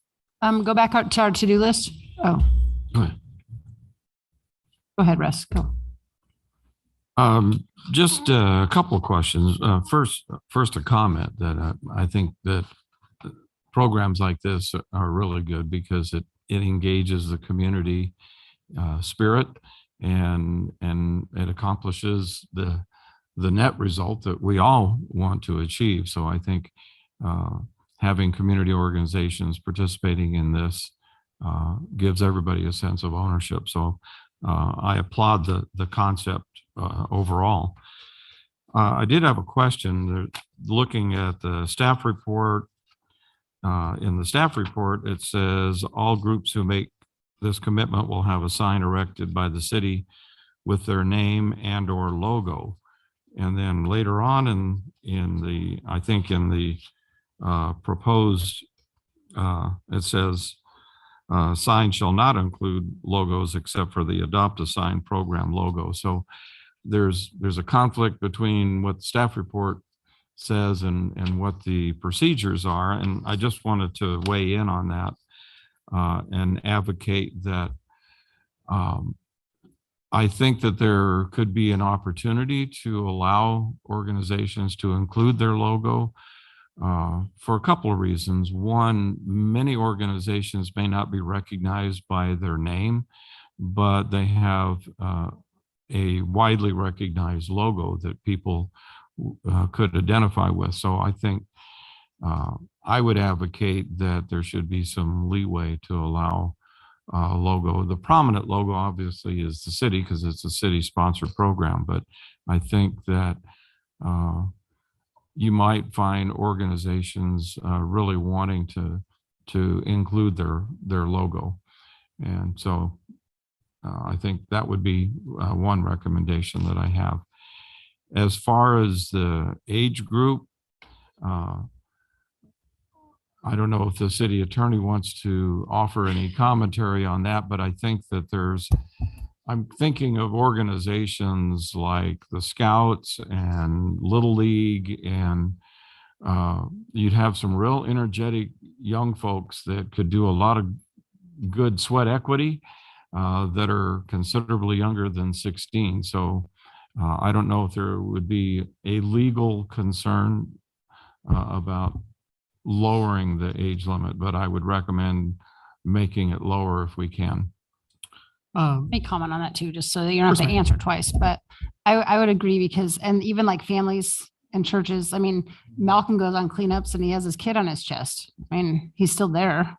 You know what I'm saying? That is sweat equity. Right. And so On his families that go out though, the parents can sign their kids' liability and be responsible parents. But I think part of like, if you go back to why we're doing this and on that page, we need to add like, we're training young people to care. Training. Right. ground And for so it's Anti-litter. yeah, it's from when they're babies that they learn to care about things. And we want to address the root of problems around our city. We need to care from the day we're born. When we had the last cleanup at Simpson Park, we had several scout troops. And those kids were just absolutely amazing. I mean, they ran circles, literally ran Mhm. circles around the rest of us. And then they went on a 2-mile hike to make sure that the flag pole up on the top of the hill was okay. So and that's what they learn. I mean, when you get the kids early and sure, they're supervised and that's good. But I think lowering that age is, however chaperone we do policy it in with there, so- liability, we need to do Yeah. that. Kids need to be involved. So now legal can wear it, weigh in. Okay, there you go. No. Well, right, that all being said, city attorney, do you agree? So I would say that, I think obviously staff's recommendation comes after looking at how other programs have been modeled. I believe the age restrictions that are included in the staff recommendation originally came from the Caltrans regulations. So if you look at Caltrans, Yes, have we it. clean up Florida Avenue and Rotary, and there are so many hoops to jump through that it's Right. absolutely ridiculous, but there is a definite age limit. You them. you actually have to get an encroachment permit to pick up trash off of a state highway. But I think that you're right. I think that the age restrictions that you see in the Caltrans model are reflective of the increased danger that we're talking about when we're talking about being along a freeway. We're talking about being a highway. Even Florida Avenue itself, the portions that are a state highway obviously have significantly higher traffic than most other city streets. Any program the city embarks upon is going to have some risk. But I think that, if the council felt that, we're getting the waivers of liability, we're requiring a parent or other guardian to sign that waiver before any minor can participate. I think you're right. I think, encouraging youth to participate, certainly a noble policy goal. And I don't see any extreme risk when we're talking about city streets from lowering that age threshold. But I did think it was important to point out why that age threshold was in the recommendation, because it came from Caltrans. Or Russ, I have more. No, that was the main Okay, I have comments. another one on the bottom of 348. I think it's in the staff report, but I think I saw it earlier in the policy, but as far as the waivers, like, first of all, we plan the event 2 weeks ahead of time. I think that the team leader, or whatever we call the person in charge, needs to have all the waivers in hand before the event starts. And instead of 2 weeks in advance, because you don't always know 2 weeks in advance if you're going to go to a cleanup event, because things happen. We And had, things get canceled. we addressed that in the talking, Malcolm and I were the ad hoc on this one, that, because staff had it down to, I think, 2 or 3 days. And we said, that's good from one perspective, but if the city is supplying the grabbers and the bags and the locations to put full bags of trash and whatever. Public Works is going to need more than 2 days to make Well- sure that they have everything in line. So if the responding or if the group has their stuff together and says, okay, and whatever Saturday coming up or whatever day of the week, we want to do it on the second Saturday in the month, but give the city, I would say at least a week's notice. I think was that when their it's 2 gonna weeks do. notice to schedule is fine. Okay. And they can give an approximate, but it's impossible to The know paperwork? exactly the paperwork. Oh, as far I'm as saying just the permission volunteers. slips. Yeah. Make the team leader collect the The permission day slips of, before they start. because you're right. You Yeah. don't know who's going to show up the day of the event. But so 2 long as weeks you- in advance is fine for scheduling. Yeah, And okay. they usually give a good approximate, but like if we are going or if I'm going with Gabby and then, oh, Roger and Garen's game got canceled, they're going to come to the Right. event. So then you can just, oh, here, The day sign of. yeah. We just don't want to inhibit people from. Yeah. And I don't, That one's a I'm- simple one, but it's just. Yeah. Okay. And I think that, I mean, that's logical because you don't know who's going to show up the day of Yeah. the actual working. Let me Okay, see. so- I would just add to that. It's not necessarily exactly the part of the decision that you were going with, but so long as those individuals are signing the waiver, attending the safety briefing, and wearing the necessary safety equipment, I think that's fine from a legal side. I didn't notice anything in the waiver of liability or the program of when the waiver of liability would be turned in. And I think that might be something we want to look into. Let's say cleanup was on a Saturday and they collected all of their waiver of liabilities. Are they required to give it back to us on Monday so that we have that on file, or how does that work? Do we have something people can upload the documents to? So we don't have to really deal with paper? I can look into By it. the time it starts. Click fix. There you go. Yeah, operationally, we can certainly, I can completely understand the concerns though. If someone shows up and says, hey, I just want to volunteer, and we want to make sure that the waiver is completed, but we don't want to hold that up in terms of them volunteering. Right. Now here's a question for you guys, and I'm not bent on this either way, but on page 3 of the policies and procedures, we have a volunteer group is not eligible, and it pretty much is like political parties. So obviously it doesn't matter about, sorry, I get this. If someone is running for office or anything, we obviously don't want anything like that. But what about like Republican women, the Democratic women, like they do service projects Yeah. all year. I brought that up in the ad hoc meeting, exactly that, because those are the organizations that do go out. and- Active. Yeah, they're very And I active. feel in like the hindering community. them would be. So we were supposed to get a legal ruling on that one. So as a matter of fact, the city attorney and I spoke this morning about that. And one of the ways that we think we're able to accommodate that is having a separate policy as it relates to the types of organizations that would be permitted, because there are some we'll call extreme political organizations that we probably don't want to have on there. And we think that if the city attorney, staff can all work together on identifying that criteria, that we can address and alleviate some of the concerns with some of the other groups that we know do good work in the community, but still make sure that some of the more polarizing extremist groups, aren't being promoted on adopting a street. I'm going to help the city manager out here. The intent of those courtesy signs is to recognize the volunteer efforts of the organization. It's not intended to be an advertisement. It's not intended to engage in some political statement or political discourse. And so, in one of the jobs of the city manager and of the city attorney is to say, oh, this is a wonderful program. How can it all go terribly wrong and cause, a huge issue for us? And so I think, we don't want to give the impression that the city is endorsing a political party or a political position. So I think that was the intent of that policy section. But I think that, if the city manager is able to have a little bit of discretion on those courtesy signs, and that, they're not intended to be advertising, they're not intended to be solicitation, they're not intended to, be political discourse.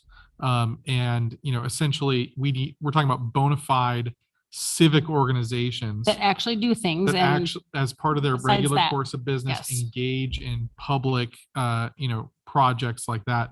I think that we can craft some language there to protect that issue for the city while still allowing, like you said, there are certain groups that, their name might have a political ring to it, but who they engage in public projects all the time.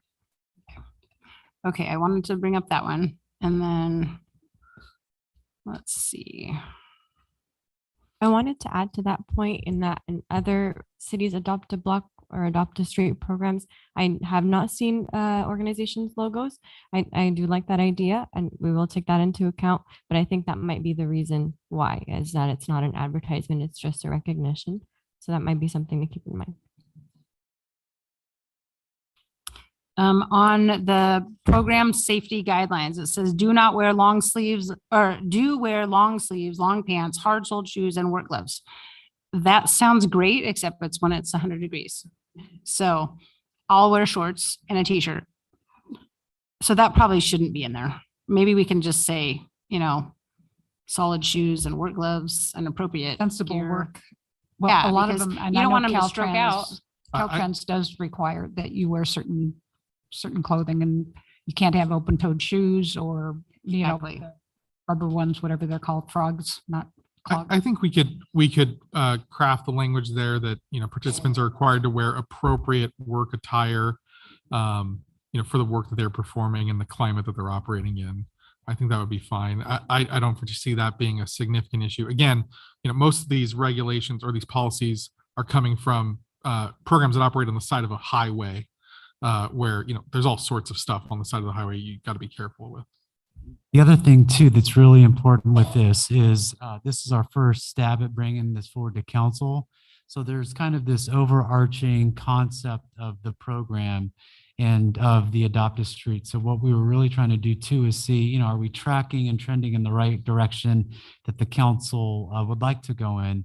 And that way, all of the items that you're referencing in terms of the changes of the modifications, we could definitely incorporate into the formalized We're going to wrap this right up for you. 'cause I well, got the them all formalized written item so that we can, but we want to make sure that we're tracking in the right direction for council.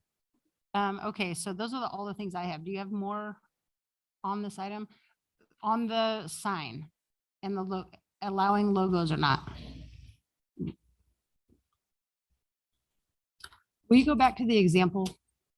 Yes, and I wanted to also state that the sign where the recognition would go on would be printed or it would be a label by Public Works. So I can look into the difference in pricing if you would like to add logos as well. So that's that one. I think it's blank under. All these examples show just the typed out.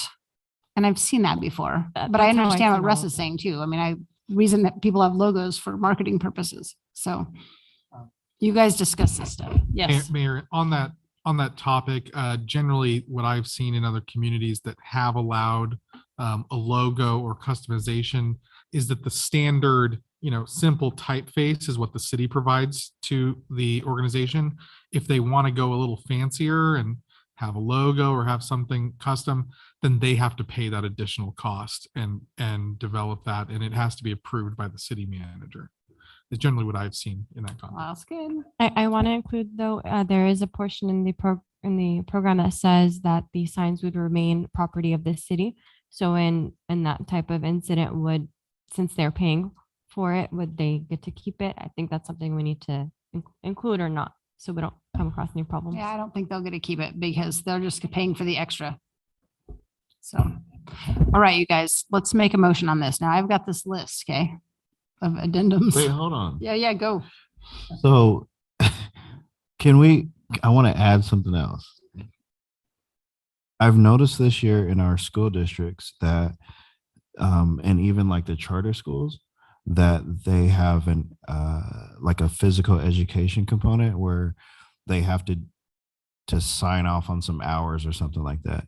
I was wondering if the city and the education department could figure out that maybe if those kids went out and did something like this, that it could be a part of their their hours for community for getting like PE hours and stuff like that. Yeah. You know what I mean? Because some of them are just doing exercise things at home. They video themselves, upload it or whatever. But if they did something like this, they could also they could, you know what I mean, gets them out of the house, gets them for those ones that are homeschooled and stuff.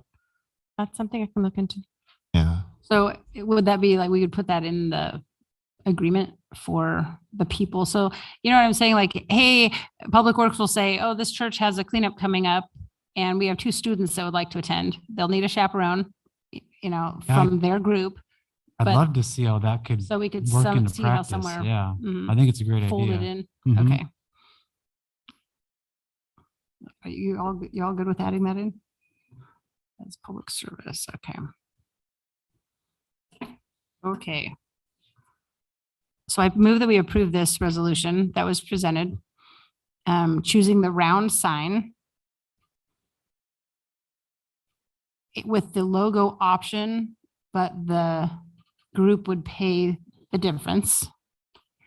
No age limits, and we already have the minor chaperone requirements in there, so that's good. Waivers before the event begins. Political party, up to the discretion of the city manager.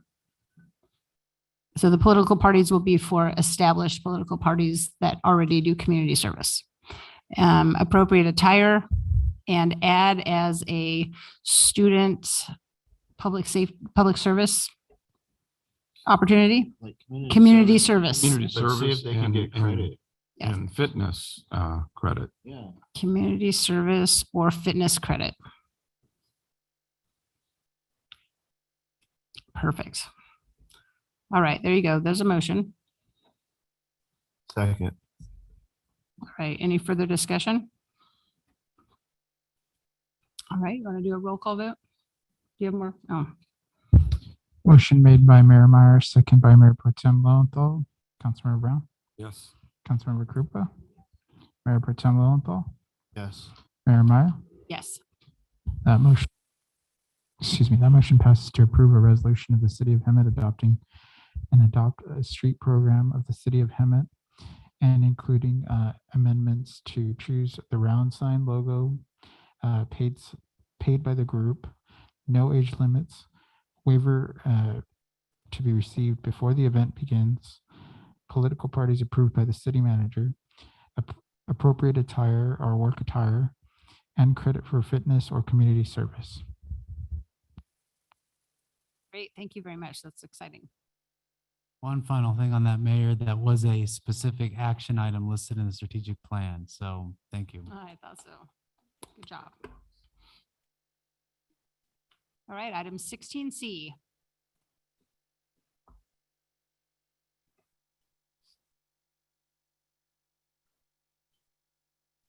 Right, again, good evening, again, Mayor, members of the council. Here on requesting an underground waiver for 828 West Florida.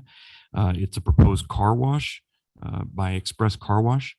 And this is, I'm just going to present the background on the project and what they're requesting and why.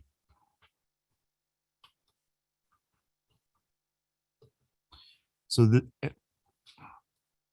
as I mentioned, it's a proposed car wash at 828 West Florida. It involves a 6,300 square foot building with 26 vacuum stalls. The issue at hand is the proposed conditions of approval, as we're following the municipal code, identifies the requirement for undergrounding of existing utilities fronting the property. There are currently 2 poles, and I'll show in an exhibit in a second. There are currently 2 poles existing along Palm, that would be part of the undergrounding. However, the likelihood of installing additional poles north and south of this to accommodate the removal of those 2 poles.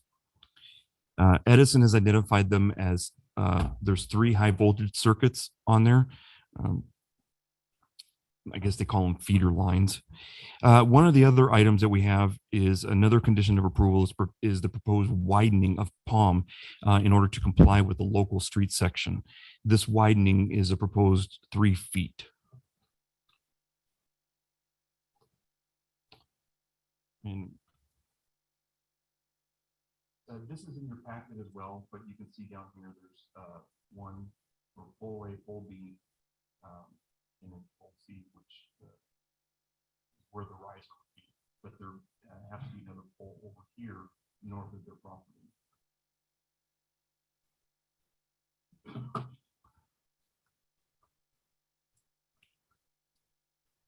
So the municipal code allows city council to grant a waiver of the undergrounding requirements based upon a finding of financial hardship, and as well that it would not create a negative impact to the community. The one thing though is that it does not identify requirements for the relocation of these poles. The 2 existing poles are approximately 12 inches behind the existing curb, and would require, if the widening was pushed to be 3 feet, those 2 poles would have to be relocated back.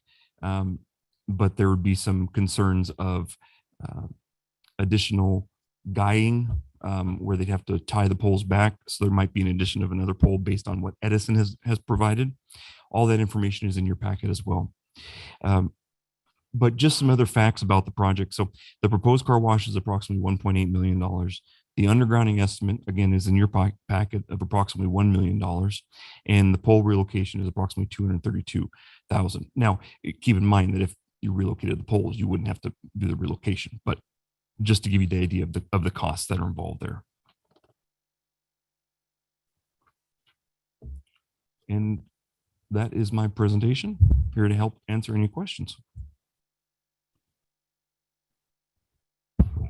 All right. Do we have questions? A couple clarifying questions. You mentioned in the staff report that the objective of providing a bike pathway, you'd have to widen Palm by 3 feet. So to accommodate that widening would require the poles to be moved. Is that right? Yes. So they're in that area. So in that 3 foot area. Correct.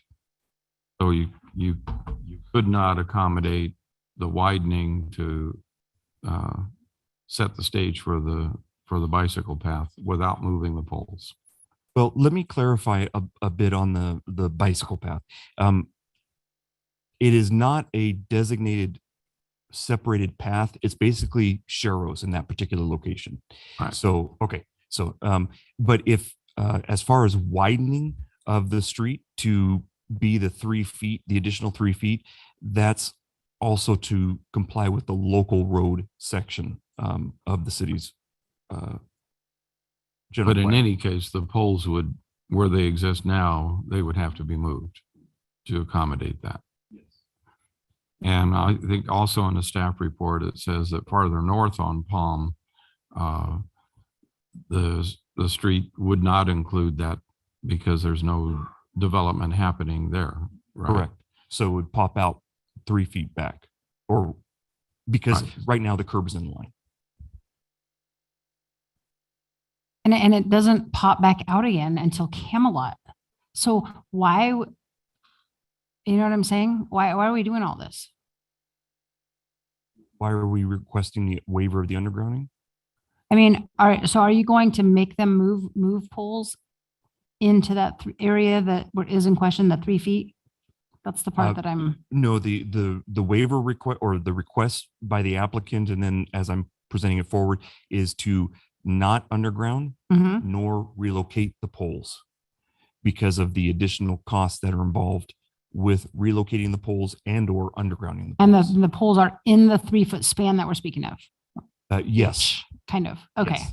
So that was my yeah, question. so we would be basically, if what's before us is to decide whether or not we want to grant the waiver of undergrounding, and the 3 foot widening is another component reason to justify that request.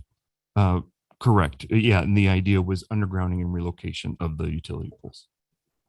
And if the chances of us ever widening that poor little street is very slim, because it really, it widens at like after Oakland. And so that's quite a ways. And so I can't see us doing that anytime soon. I'm just saying.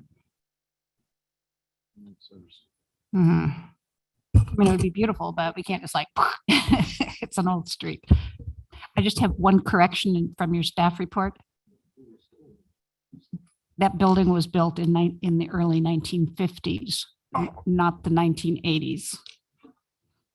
So that building's been there a long time. I apologize for that. then. I don't have a problem with the waiver of the undergrounding because we do have that option when there's undue cost. But I have some problems with those poles. I mean, they don't want to move them because it's expensive. I understand that. But if we're granting $1 million that they don't have to do with undergrounding, the least they can do is move a pole for $200,000. And that sounds really crass. But I mean, they're going to be in the way, right? I mean, isn't that Palm Avenue or Palm, whatever it's called, is in the Valley Bicycle Circulation Plan. And we are receiving grant funding to have Palm Avenue as bicycle paths. So what do we do with 3 poles or 2 poles in the way? Well, I have a question on that. How do we pick the skinniest street? We have a little few wider ones that are curved even. Palm was chosen because it runs all the way up to San Jacinto and it's closest one to their circulation of their bike paths going down. So it's like, it was chosen Left before I got turn? on council. Left turn? Yeah. And well, Left on another wide street. a lot of people that you have to learn defensive driving. But I'm just saying, be defensive on a wide road. I know, exactly. So Just that's to, my issue.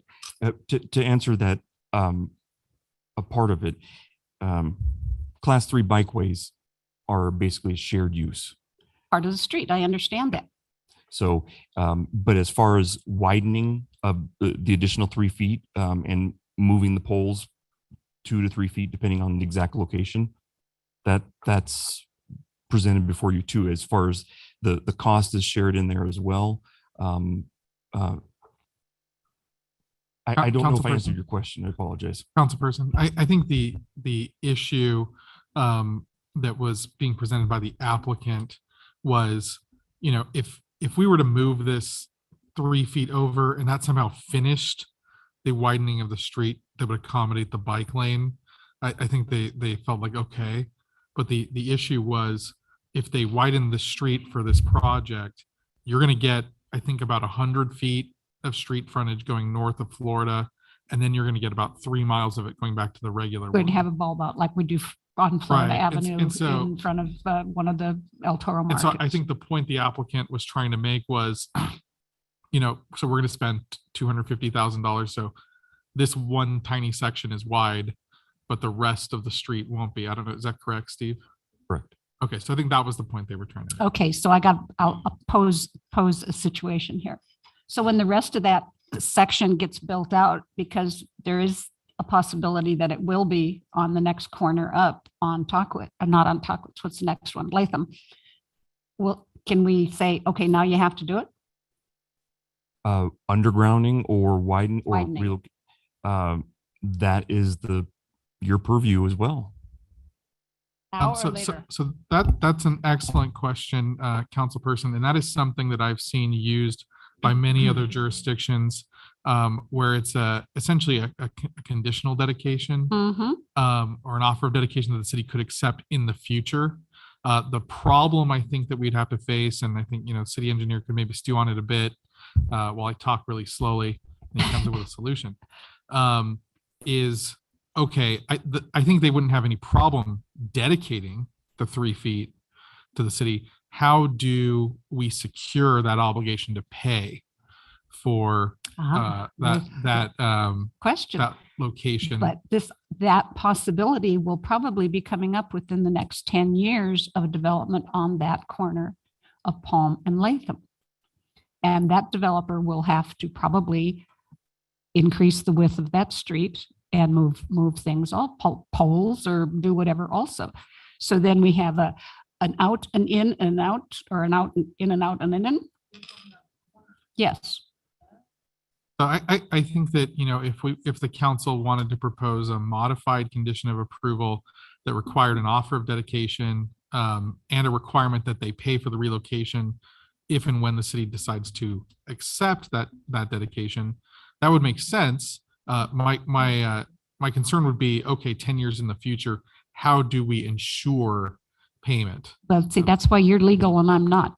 Yeah, so I've used, letters of credit. I've used other forms of But I think it's a security. good bargaining point. I mean, we're saying that we will waive $1 million undergrounding and 200 and some $1,000 pole moving, but we want something in the future when that development on the corner comes in, so that entire block has the same width on both sides. So I think what I would then, if that's how the council feels, right? I think that, if what you're saying is we're not going to require the money now, but we may require it in the future, that's certainly better than it absolutely being required now. We did that with the solar farm. We got a letter of credit for offsite improvements after that project was done, and they were probably even in bankruptcy when we pulled the letter of credit and got everything done. So then what I would suggest is that, we be specific about what would the triggering events be. So I think you need a set period of time. 10 years probably is at the outside. 5 years is something I've seen very commonly.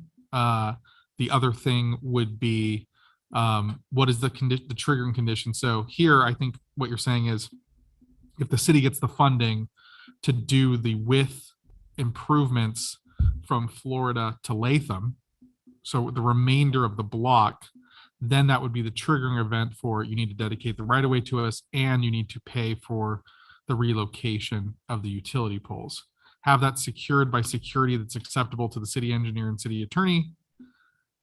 Call that a day.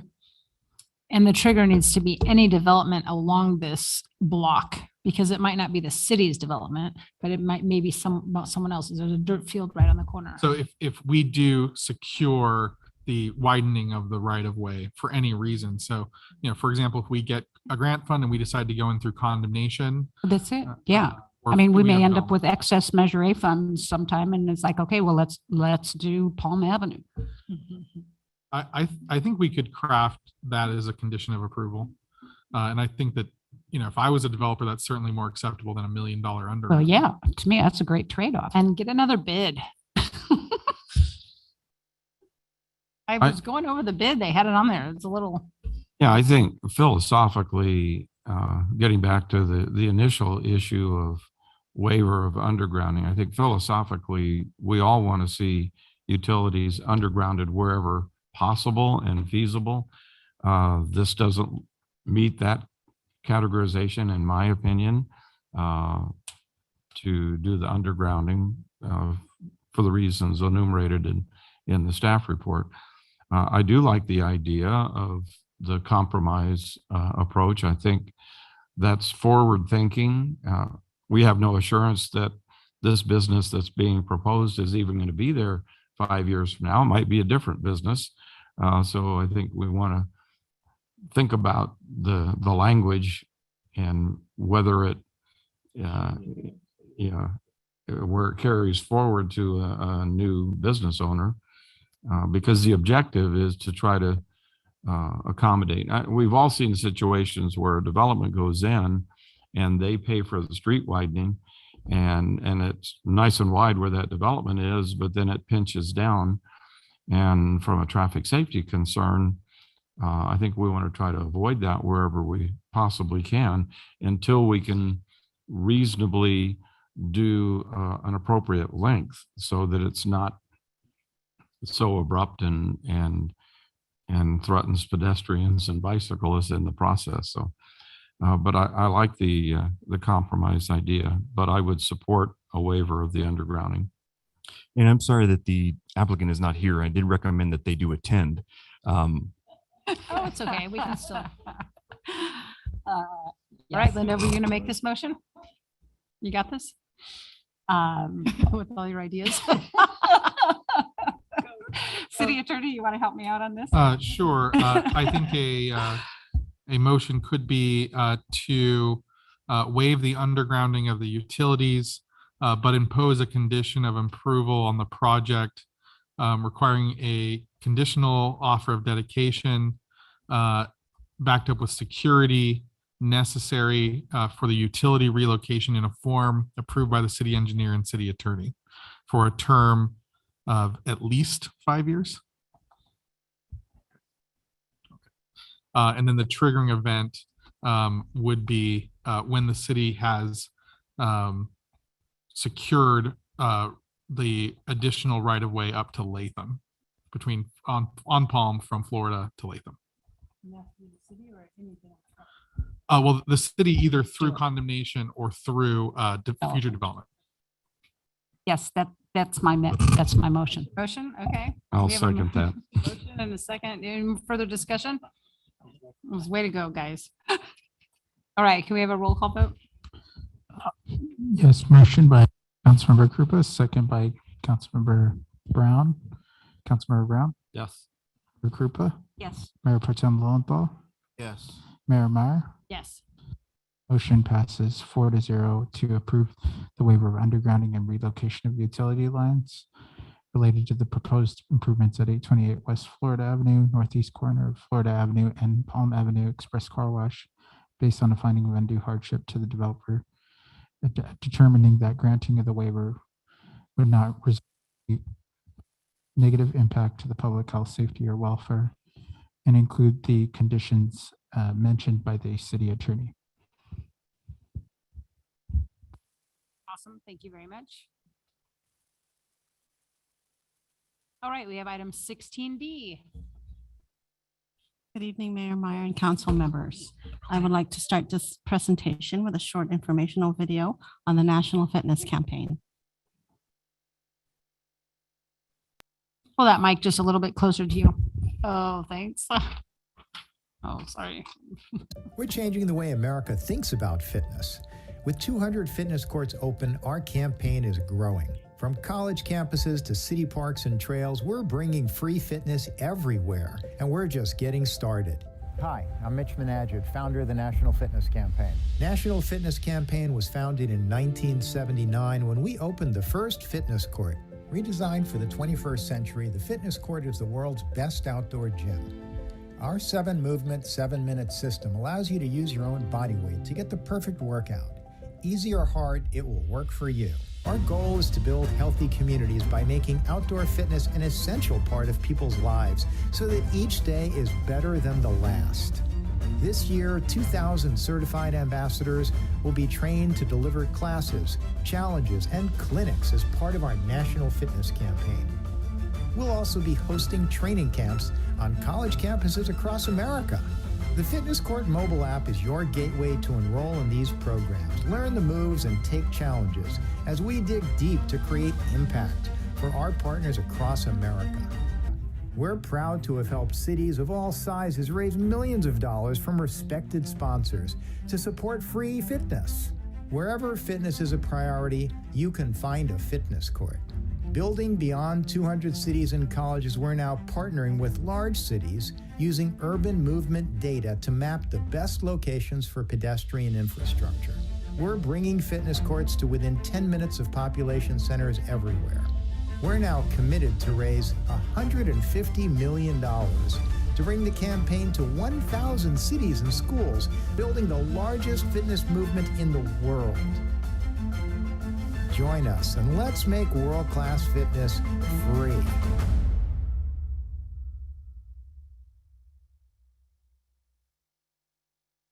We're changing the way America thinks about fitness. I'll start with some background on the National Fitness Campaign.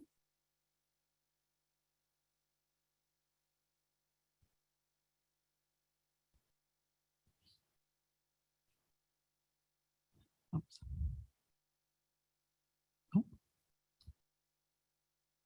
In mid-August, the National Fitness Campaign, which I'll refer to as NFC, reached out to the city manager's office regarding its health and Wellness Grant Opportunity in association with the California Park and Recreation Society for its 2021 NFC CPRS Healthy Cities campaign.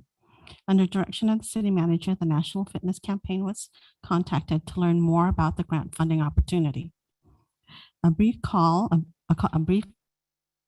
was held with NFC, and the project was reviewed to ensure alignment with the strategic plan goals. This grant opportunity aligns with the following strategic plan objectives: quality of life, enhance the visual appearance of the community to make it attractive and reduce blight; community engagement, increase the community's pride within the city of Hemet; partnership and collaboration, develop concepts and programs to increase opportunities for youth and recreation. The National Fitness Campaign is a social enterprise and consulting firm that partners with cities, schools, corporations, and design firms to fund and build outdoor fitness courts and improve the quality of life in America. The organization provides grant funding to assist local government agencies bring world-class outdoor fitness free to cities across America. The city was awarded a $30,000 grant for a fitness court. The approximate total cost of the outdoor fitness court is $203,713. With grant funding, the approximate remaining cost is $173,713 to be covered by the city. The fitness court features 7 functional training zones, thousands of body weight exercises, and digital programming for adults of all ages and abilities.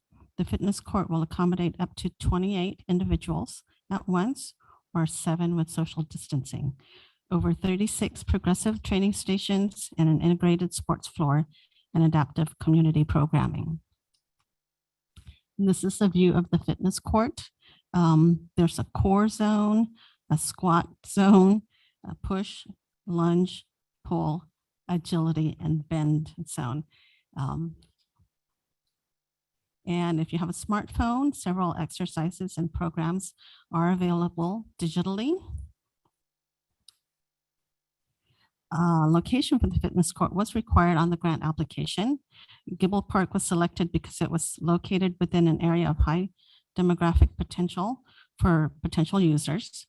It is located, it is accessible by pedestrian traffic, public transportation, and the park has adequate parking.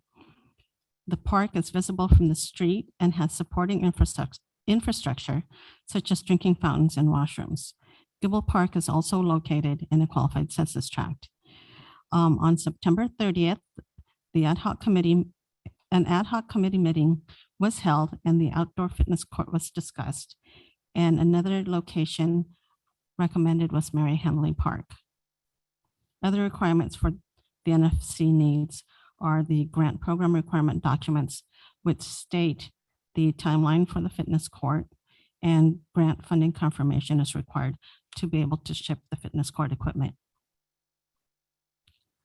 The timeline is adoption of the resolution, and that's scheduled for the next council hearing on October 26th. An authorization to proceed and funding confirmed is to be determined by council. Shipment is to be determined. Installation of the concrete slab was to be determined based on funding. And fitness court art approval has a deadline of November 1st. And then the fitness court assembly and press launch ceremony would be dependent on when everything with all the construction is done. We would like the city council to provide input and direction on the following items. Provide direction on the best location for the fitness court. Provide direction to determine artwork design on the fitness court. The NFC Design Studio premium design page is included in the staff report as a representation of designs available with NFC. There is the geometric design, the abstract, and the photography collection. The council may choose to have its own design included with this premium design package by providing a high resolution photograph.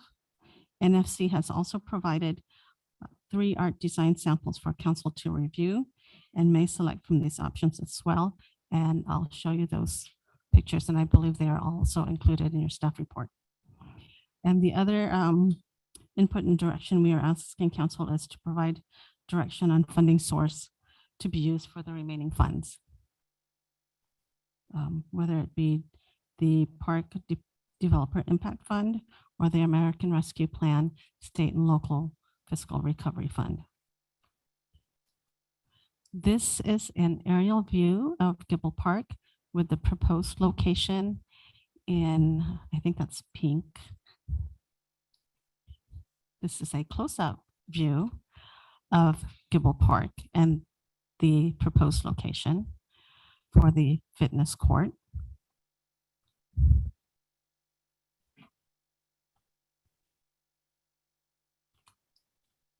This is an aerial view of Mary Henley Park and the proposed location of the fitness court by the playground. This is a close-up of the proposed location of the fitness court. In both locations, Public Works Department did look at the consideration of the ADA path of travel to make sure that they were in a level location and that it's immediately adjacent to existing sidewalks. This is the premium art collection. The top 4 are the geometric, the middle 4 are the photography collection examples, and the bottom 4 are abstract collection examples.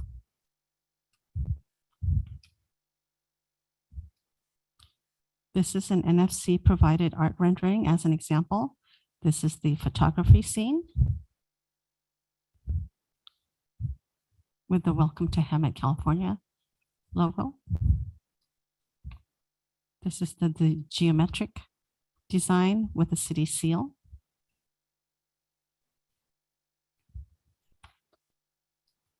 And this is another version of the geometric, but with the Welcome to Hemet, California on it. And this concludes the presentation on the National Fitness Campaign and Outdoor Fitness Court, and I can answer any questions you may have. Thank you. Great, thank you so much. All right, you guys, so we went through all this and, you know, deciding, right? Okay, this is all I want to say. When we did our strategic plan, you know how we had items that were like immediate needs, and then we had ongoing things, and then we had future things. The only reason that we were saying maybe move it to Mary Henley Park instead is because the future of that park is still getting there. Gibble. You know what I mean? Gibble is still getting, their bathrooms are locked, so we can't have a gym where bathrooms are locked, and they're going to get this done fast. Families go to the other park. Yeah, They're- this it's in the middle timeline of a is bunch of short. homes. Which is kind of cool. No, I'm like, Oh, get it done. if it was like a 2-year project, I would have more hope for that kind of Well, stuff. yeah, like the skate park's been going on for 10 years now. Yes. When I first read this, I thought of Mary Henley.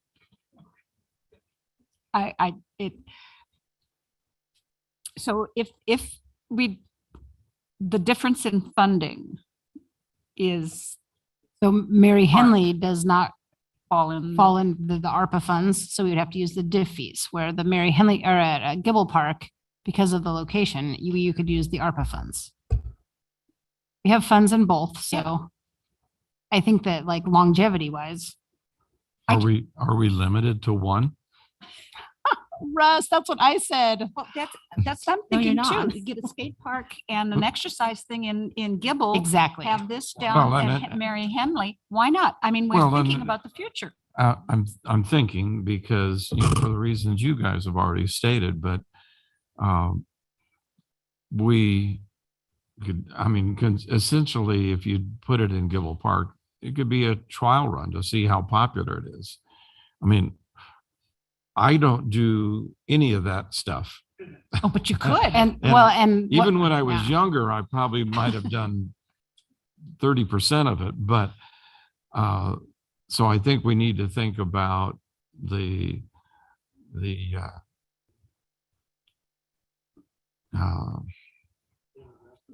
Yeah, thank you. Thanks. Demographics of the area served, and certainly Mary Henley Park is probably more conducive to that. But I think that if it Long term, we can get long term, one I for think each if of our it proves parks. to be a popular item, then obviously share the wealth in another part of the community. But conceptually, I like the idea, even though you probably won't see me using a lot of the facilities. Yeah, I'll be, That's right. You'll be at yeah. the skate park. Oh, that was the only reason. And so, I mean, Gilbert Park someday, but there's a lot of things that need to be changed over there. I think it would. I need think new it would be people hanging more out over there. successful on a first time, quote, almost experiment in something like this if it were at Mary Henley. I just think the atmosphere down there, the surrounding homes, there's a lot of fitness people that I see True. go out walking and jogging and whatever, and it's closer to your house. You can run out there and So if you see me start losing weight, it's because of that part. there you go. But I really like the idea. I think this is really cool. And it is the type of thing that when the fitness mile went in at Valleywide on Esplanade, it'll never get used. It'll just be a graffiti magnet. Oh, it'll just be this. It'll just be that. And people use it, and they use it all the time. And I like the idea of having a nice picture. Maybe when that goes up, we could actually invite some artists, local artist people, to actually do the painting of the lake or whatever we decide to go on that. Have a hometown mural painting session. Well, I think it comes with whatever's on there, but maybe like the first, when it wears off, we'll just do that for the redo. Oh, does it come? Do we have to have one of those? One of those. However, you can also choose a photography design. On our own. Oh, okay. Some photo. Yeah. So we could do something. Yeah, so the one that you had up there showing the lake, That was pretty. That's an option. that's an option. Yeah, Yeah, will you I'm- go back to that screen? I'm certainly in favor of customizing the graphics and artwork and tailoring it to our community, not just the generic. And Yeah, that one. that's pretty. I mean, that is pretty. And I'm sure we have artists that could paint that. I mean, mural at the fire station. We have a lot of talented people in this valley. They allow for an option for a self We have- identified. Self-painting? Yeah, self-painting. It has to be a high resolution photograph. So what I'm hearing is on the picture, the city provides a picture, correct? So there could be a contest that you challenge residents of the community to submit pictures and have a contest on that will be displayed there. That brings interest and buy-in. Mm-hmm. If it's something that everybody gets to have a say on, or at least in the creativity Awesome. of what's there. Yeah. High resolution photo contest. Which resists graffiti. Well, and then they print it, and so then we're good. Okay. I like this. All right. You want to make a motion? I will make a motion that we go ahead with this And include where the fees need to come from and what park. yes, do the direction for installation of this outdoor fitness court at Mary Henley Park, and that we look forward in the future to the feasibility of adding one in Gibble Park. All the parks. Oh, sorry. Yeah, Calm down. Weston. So just so that everybody knows, the plan is then to incorporate this into a resolution that's going to be brought forward to council at the next council meeting. So Okay, we're so we taking don't need to this get too- and then we're going to bring back a resolution for the council. Excellent. All right, so we'll Okay. just move to approve this then. Yes, I move to approve this at Mary Henley. Second. All right. Do we have any further discussion? We have a call vote. By Councilmember Krupa, second by Mayor Pro Tem Lowenthal. Yes. Councilmember Krupa, Yes. Mayor Pro Tem Lowenthal, Yes. Mayor Meyer. Yes. That motion 4-0.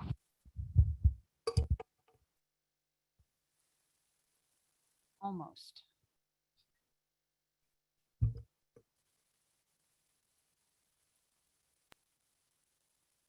All right, item 16E. You're back again. The last time you'll see me tonight. So, Oh, I was going to let you do my reports for me too. Oh, sorry.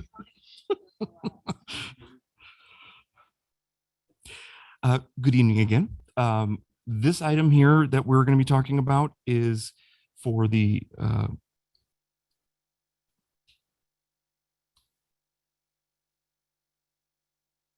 there we go.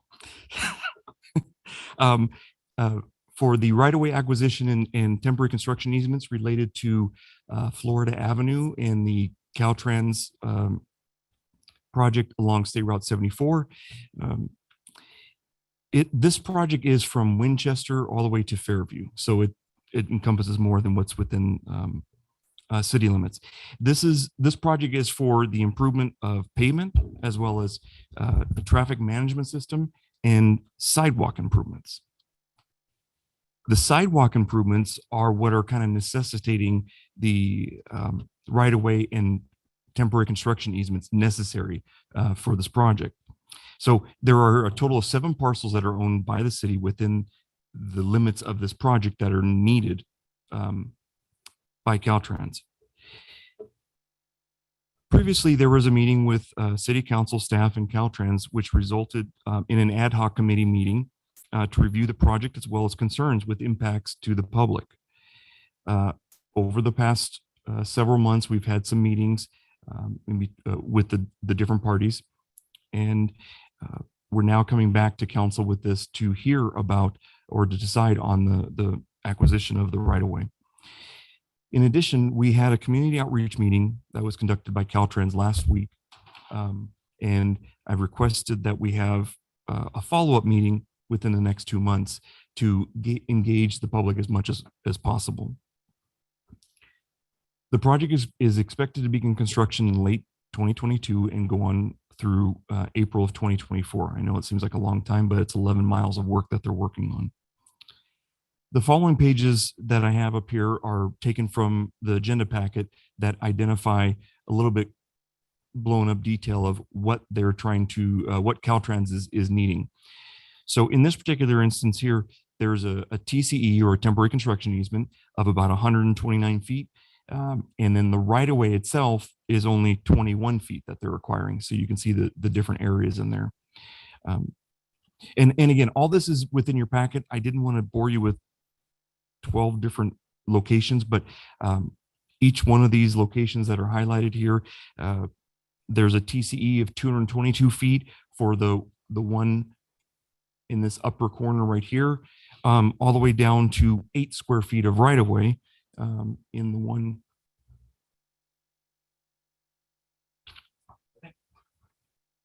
In Buena Vista Street is in the center. Florida is east-west along in the center of the street, and then Juanita is on the left-hand side there, just for reference purposes.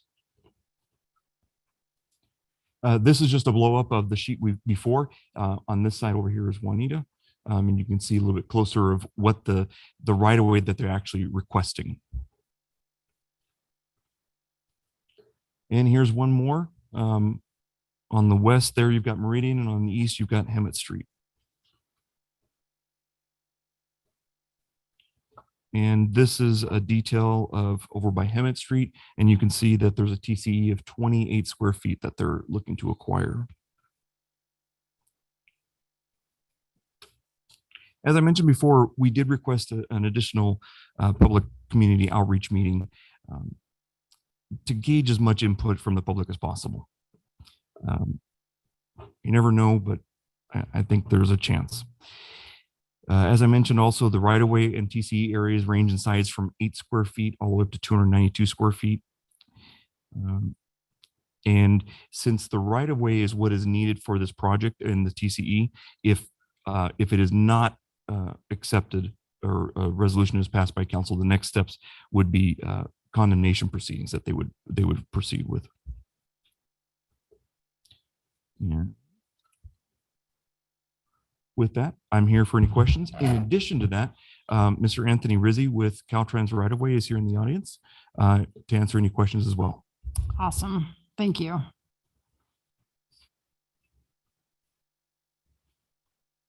Well, you two are the ad hoc committee, so you're all good with this?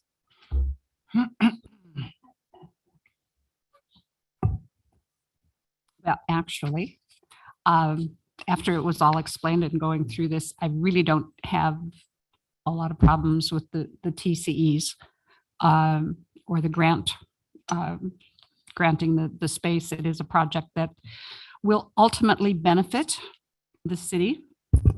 And we did have numerous meetings. I will say that we talked about things other than, Can't imagine. the TCEs, and we got a lot of things settled and a lot of questions raised, but we also opened some very good lines of communication with Caltrans. And the public meeting that was held the other evening, I would say I was the only person from the public that was on the call, and but we came to an agreement on increased, better way of outreach to the people and the businesses through the chamber and through marketing and announcements from the city. So thank you, Steve, for that. It was very good. And thank you, Caltrans. So I think we came to, I think it's been beneficial for the ad hoc committee to have, we've had some very, I'm searching for the word, honest and straightforward conversations on both sides. And nobody cringed the last time I talked. So I think I've made some headway. So I think this going forward, is there going to be disruption during the process? Absolutely. Just like there is now with the median, and it'll probably continue for several more years. And then the state of California will come down and say, oh, you know something, we need to do something else with all our state highways. And look at that. There's a state highway running right through the middle of that city. And then you make a left-hand turn and you can screw up in a few more blocks. But in the meantime, I will hold my tongue. And when we are ready, I will make a motion to approve this. Yeah, I have to agree that I do appreciate the conversations and discussions, two-way conversations that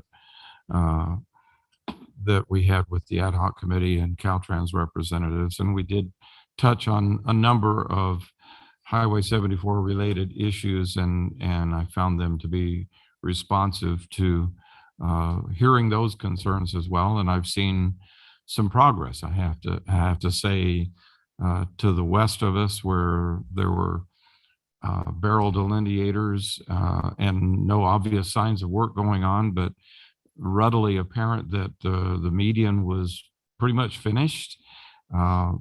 So a lot of those lanes of travel have been opened up. So I appreciate that.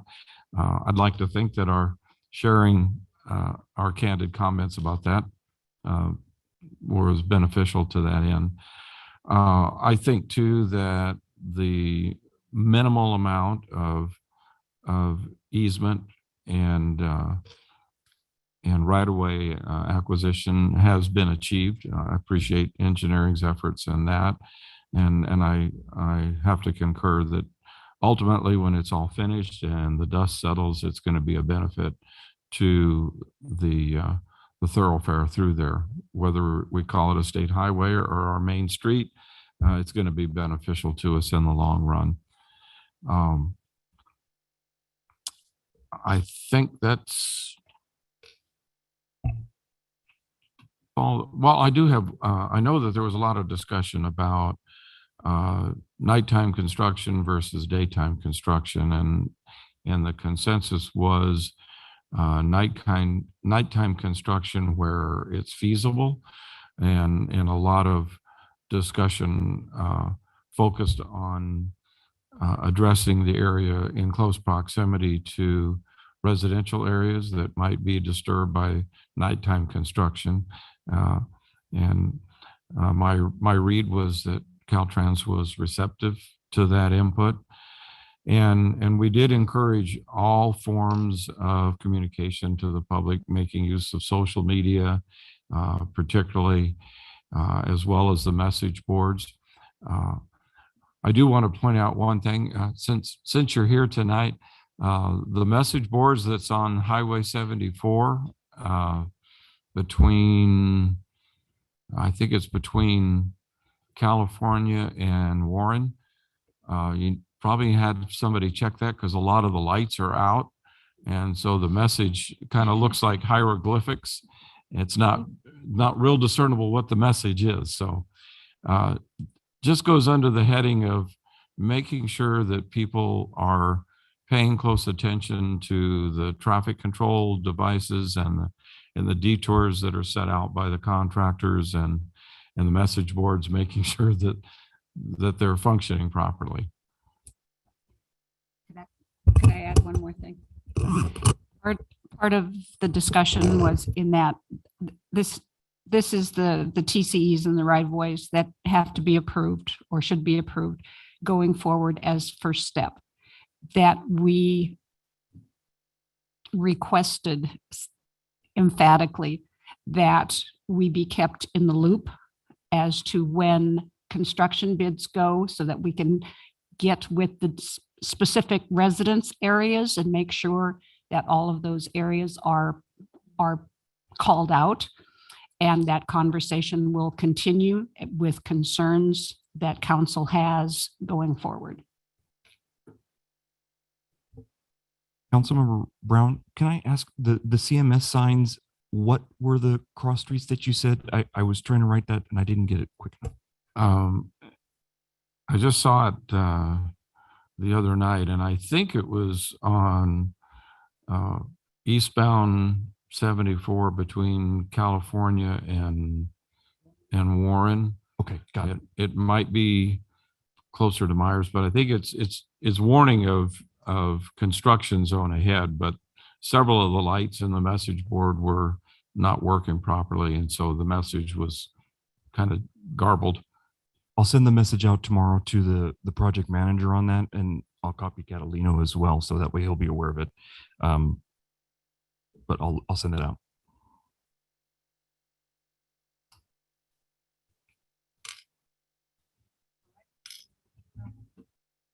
Mayor, if I may add something, just for the council's information, it is related to the overall right-of-way acquisition by Caltrans.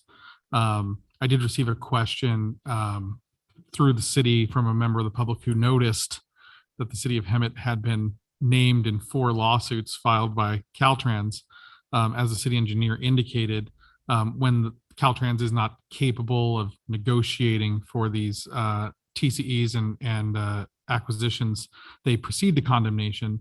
The city was named in those 4 lawsuits, not because the city owns those properties, but simply because the city has recorded documents from the former RDA because they were within a redevelopment project area.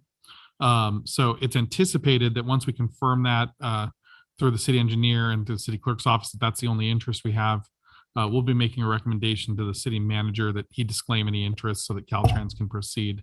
Otherwise, if we had an actual ownership interest, it would have been included in this list of parcels that the city engineer brought to you today. But just wanted to let you know, just in case you get asked about those lawsuits, because I know members of the public do ask questions. Yeah, definitely. All right, excellent.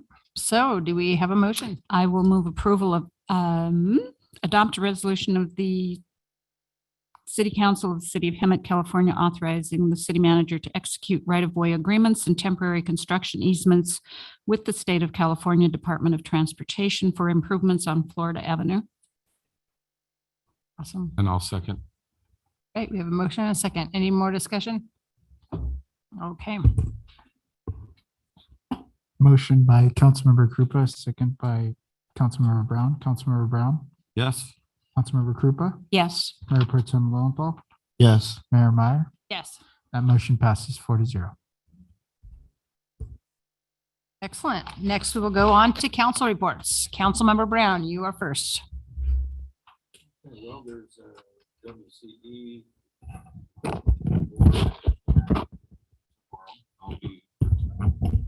Sorry.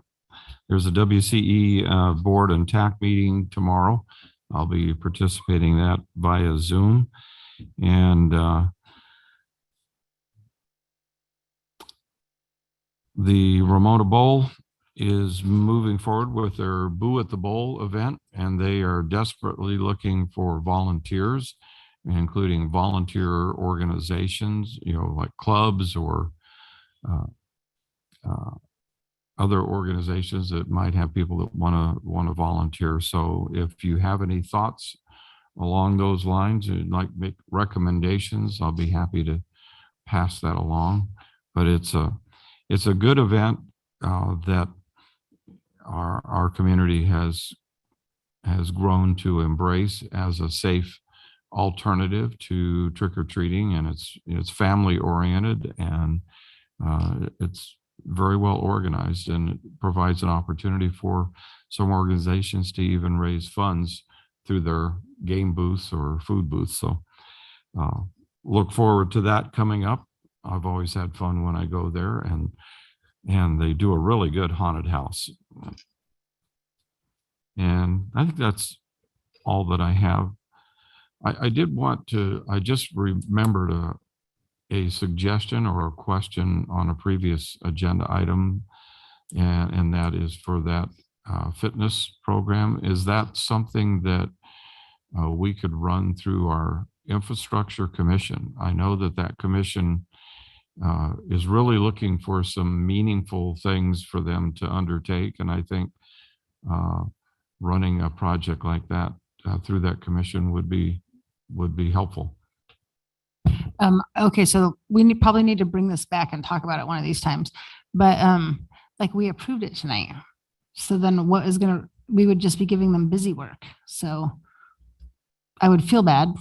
Well, I think that, we improve the concept, and they're going to be bringing back something for a resolution. But I think as a matter of practice, that's the kind of thing that I envision, that the infrastructure could be a clearinghouse where staff could take the concept and massage it through that commission. And then when it comes to us, it would come with the commission review and approval also. So I just think that I feel that, mine quit, and there's a few other ones that have, and they're frustrated because they don't want to do busy work. And so, Right. But we probably need to just bring this back to an item and have a discussion on it.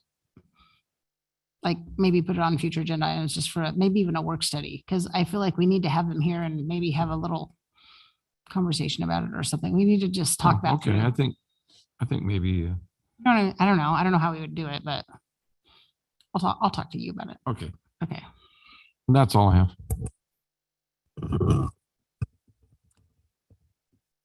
Okay, the library, open and doing well. People are coming in there, and which is really, really nice. The security that they have over now has really made a huge improvement in loitering and littering around the facility. So it's good to see the kids in there and adults as well enjoying the library. Last night, we had Cal City's Riverside Division Executive Board meeting, and interesting things have come down. We were looking at our next general meeting, which is going to be November 8th. We were looking at it being in person, and the Board of Directors of Cal Cities at their meeting in October, beginning of October, issued, and I guess I'll call it a mandate. It wasn't a suggestion, that all districts, all divisions will abide by the rules that were in place at the convention in Sacramento, which means you will have proof of vaccination or testing within 72 hours, that you will wear masks and that you will social distance. Many of us in that meeting last night said that's a giant overstep of authority. You are not a governmental agency. You basically can't tell us what to do. You're supposed to be representing local control of cities, not mandating from Sacramento. So, but to be nice, we decided that we will do a virtual meeting for November 8th.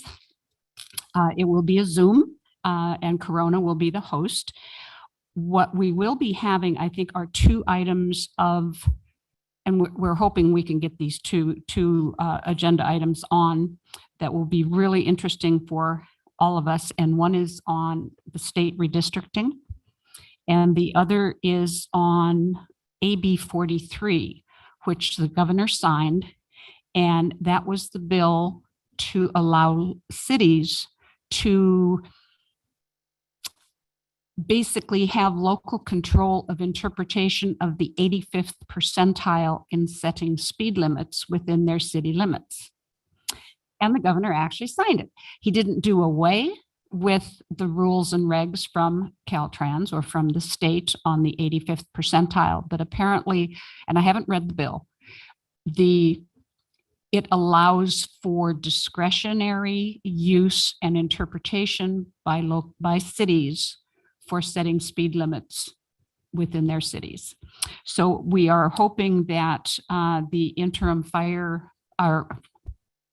police chief from Palm Springs, who was very instrumental in writing this bill and giving information on it, that she will be one of the speakers to talk about the implementation and limitations of this bill. So I'm looking forward to that. And then we said, well, we'll decide whether or not we're going to be in person in January. We'll start 2022 off with a bang. RCTC is tomorrow. The big thing that has been happening this month with RCTC is the refinancing of all of the bonds that were sold to do the 91 project, widening of the 91 and the interchanges with Interstate 15. And we had approved the bond funding or the debt financing a couple years ago, and it came back, and at today's market, it was extremely beneficial to refinance. Got all the ducks in a row, so to speak, with all the paperwork. Ann Mayer and Teresa went back to New York, and they were there for the processing and the selling of bonds, and they were basically oversubscribed, which means we could have had probably another $100 billion in debt that investors were going to be willing to buy. So it was a good thing for RCTC, loosened up some money for future projects, but also have saved us many millions of dollars in payback on the bonds. So that's been extremely beneficial. What else is on here? Planning Commission. That was an interesting meeting. The one item on the agenda was brought forth as zoning code. I think it's, I don't know, code 90 or whatever world it is, dealing with zoning for emerging markets for commercial and industrial areas in the city. They had an extremely active conversation amongst themselves, asked some really good questions, and ultimately referred it back to staff to come back with some better definitions and clearer information on what these emerging markets would actually be. But it was exciting because, I mean, it's something that when it comes to council eventually, I guess, it's something that we haven't looked at. And emerging markets, you just kind of go, huh? But there was a lot of interesting questions about what the words actually meant, because there were a couple with, and I think we've had a report here on it before, that storage, electric vehicle storage, electric vehicle battery storage. And one of the commissioners said, what does that mean? Does it mean that we're going to be a dumping ground for old batteries? You know, I mean, because what does it mean? Well, there's different interpretations of what it means, but several of the categories were that. But it was really an interesting conversation to listen in on. I was really proud of our commissioners, the questions that they all asked. And when they finally come back, it'll probably be at a meeting you sit in on. So you can get an earful too, but it was good conversation. Very, very proud of the questions that they all asked. And I don't know if I reported this last time or not for RCA. We had a meeting and I'm blanking on the species of the month, but it was another little rat. I don't remember which. No, it was a pack rat. I mean, generic word is it's a pack rat. So it was just kind of, it's a cute little thing, but it's a rat. So, but one of the good things that is happening there is that the RCA is going to reestablish the stakeholder task force. And stakeholder is like property owners and developers and entities that have interest in properties and that they want to develop. And it's a good move. It's a good move on RCA's part to get this going. And I made a suggestion to Ann Mayer that maybe RCA needs to look at developing a TAC of or city staff, because city staff deals with this stuff all the time. We are policymakers and we look at it from, how many acres do we have to preserve so that we can get out from under the, the habitat requirements and all of that good stuff. Whereas cities have to deal with the day to day and say, no, I'm sorry, developer, you may own that property for 300 years, but you can't develop it because there's a bug on it. So, staff does it better. They, like I said, they deal with the nitty gritty day to day, and they know the fee schedules and they know what the exemptions are and the different things with the Hans process and all of that. So I'm hoping that RCA gets the TAC going as well as the stakeholder, and we can get some things done. So that's it.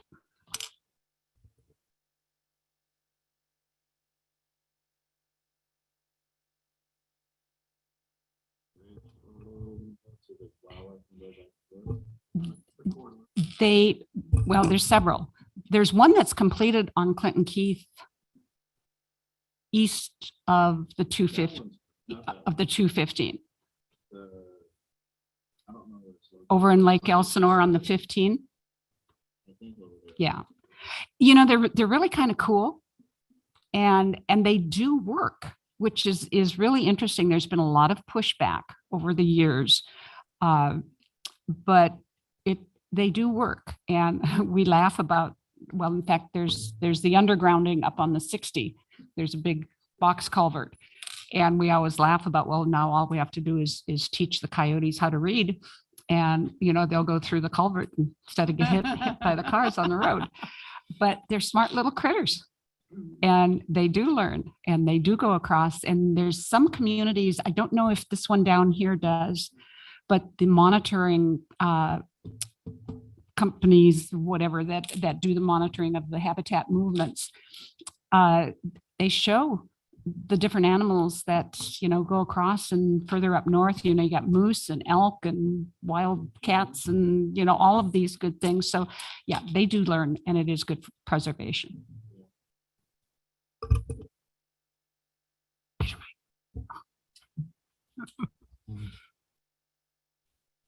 A lot of mines are alternates. The Hemet Planning Commission, I'm gonna next week. So the only thing I have to talk about is I'm excited for next city council meeting for the homeless update. And then we had a ad hoc meeting about potentially partnering with did I talk about that last time? Partnering with the DA. And this goes along with the presentation we saw earlier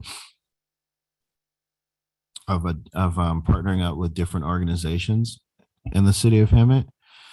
And so the meeting that I was I was on with the DA, was trying to organize something with them so that we could use people who have minor offenses like misdemeanors, like they're not aggressive or anything like that, but people who can do their time by picking up trash here in the city or cleaning up graffiti.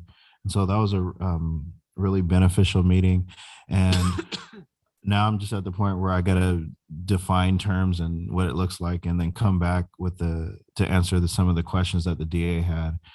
And so I'll be bringing that next time we have a meeting. I'll let you guys know, and then eventually it'll probably be brought forth, before council. So I'm excited for that. I hope you guys are too. Awesome. All right. Investment Oversight Committee. I think we're going to be having a meeting coming up here pretty soon with our next update. So that'll be exciting. And that's all I have. We had our fire open house. So you all took cute pictures. I saw them all. They were cute. All right. City Manager Lopez. I have nothing tonight, Mayor. Thank you. Right. Okay, so we have future agenda items. Russ, do you want to put that on there, or do you want to talk first? I mean, you and I can talk, or we can. Okay. And does anybody else have any other future agenda items? I think we can talk without an item on there. Future agenda items, anybody?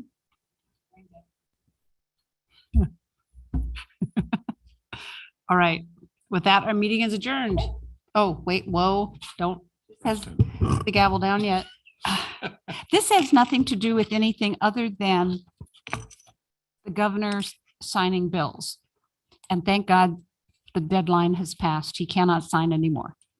However, one of them that he did sign is the elimination. Now, this is all for climate